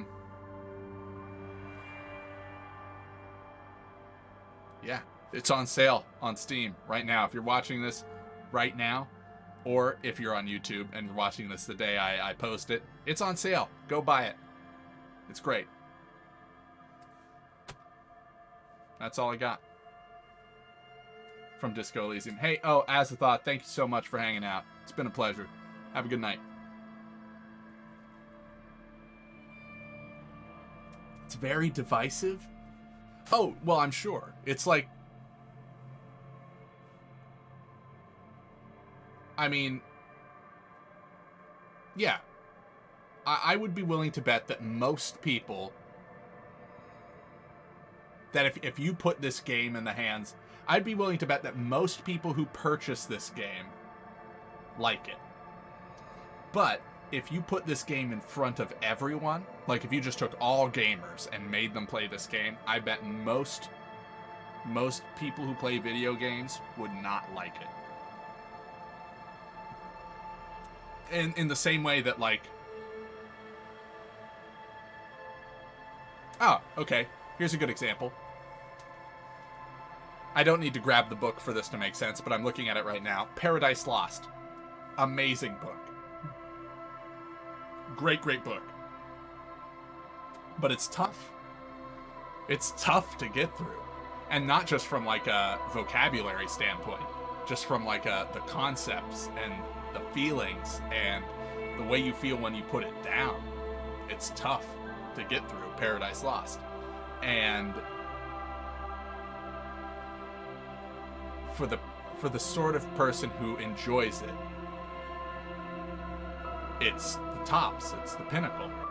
This, for the sort of person who likes this type of game and this sort of storytelling, this will be the near perfected vision of what the genre can do.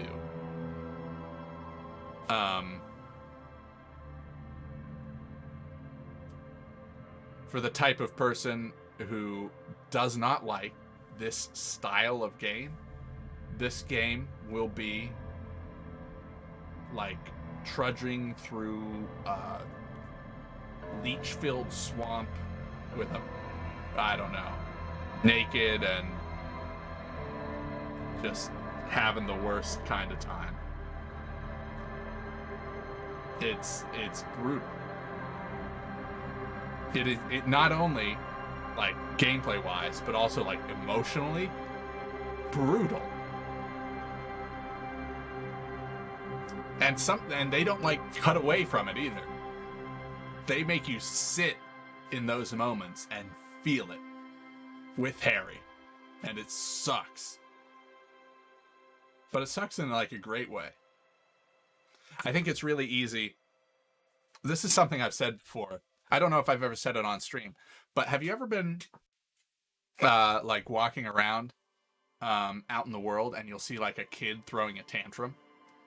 Like just out in public somewhere, you know, kids out shopping with mom and dad, and they're just bawling and in hysterics about something.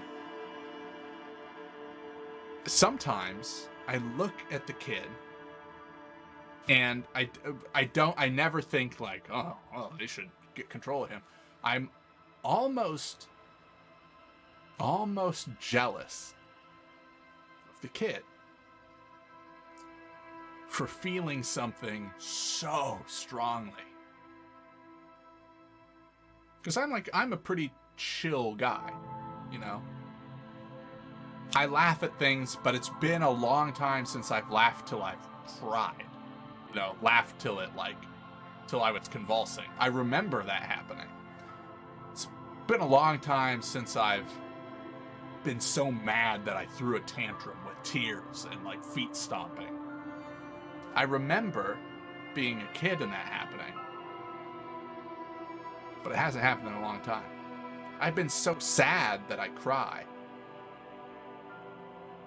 But it's been a long time since I've cried till I can't breathe, you know? And the vicarious emotion of this game is... It's like a scoop of an ice cream that you haven't had in a long time. It's like a flavor, it's a sensation, it's a taste of a sensation that is forgotten. Yo, Twitchy Benjamin, thanks so much. I really appreciate that. Thank you. Oh, thanks for the great... Oh, thank you. I really do appreciate that. I tried. Not every voice is there. I certainly don't have the range of some folks, but I had fun with it. And good, yeah. That's what I had hoped it would be like. I especially with RPGs, I always like watching someone's first experience with it, and so as close as I can provide that to the audience I want to. And also, of course, thank you so much for the donation to the old electrochemistry fund. It really does help. Cheers.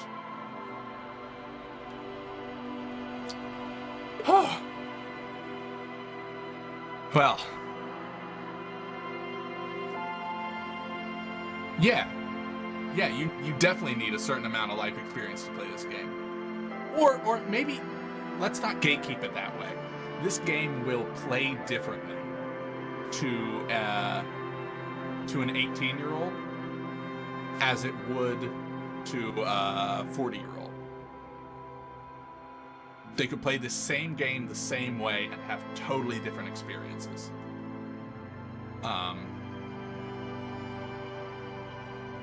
And I think appreciate it in different ways. Because I don't know that it's fair. I don't know if I would have loved this game the same way if I had played it 10 years ago, but I've always loved this genre, so I imagine I would have liked it. But I wonder what I would have said about it then. I wonder what my takeaway would have been. That's so not disco. Yeah. It's interesting.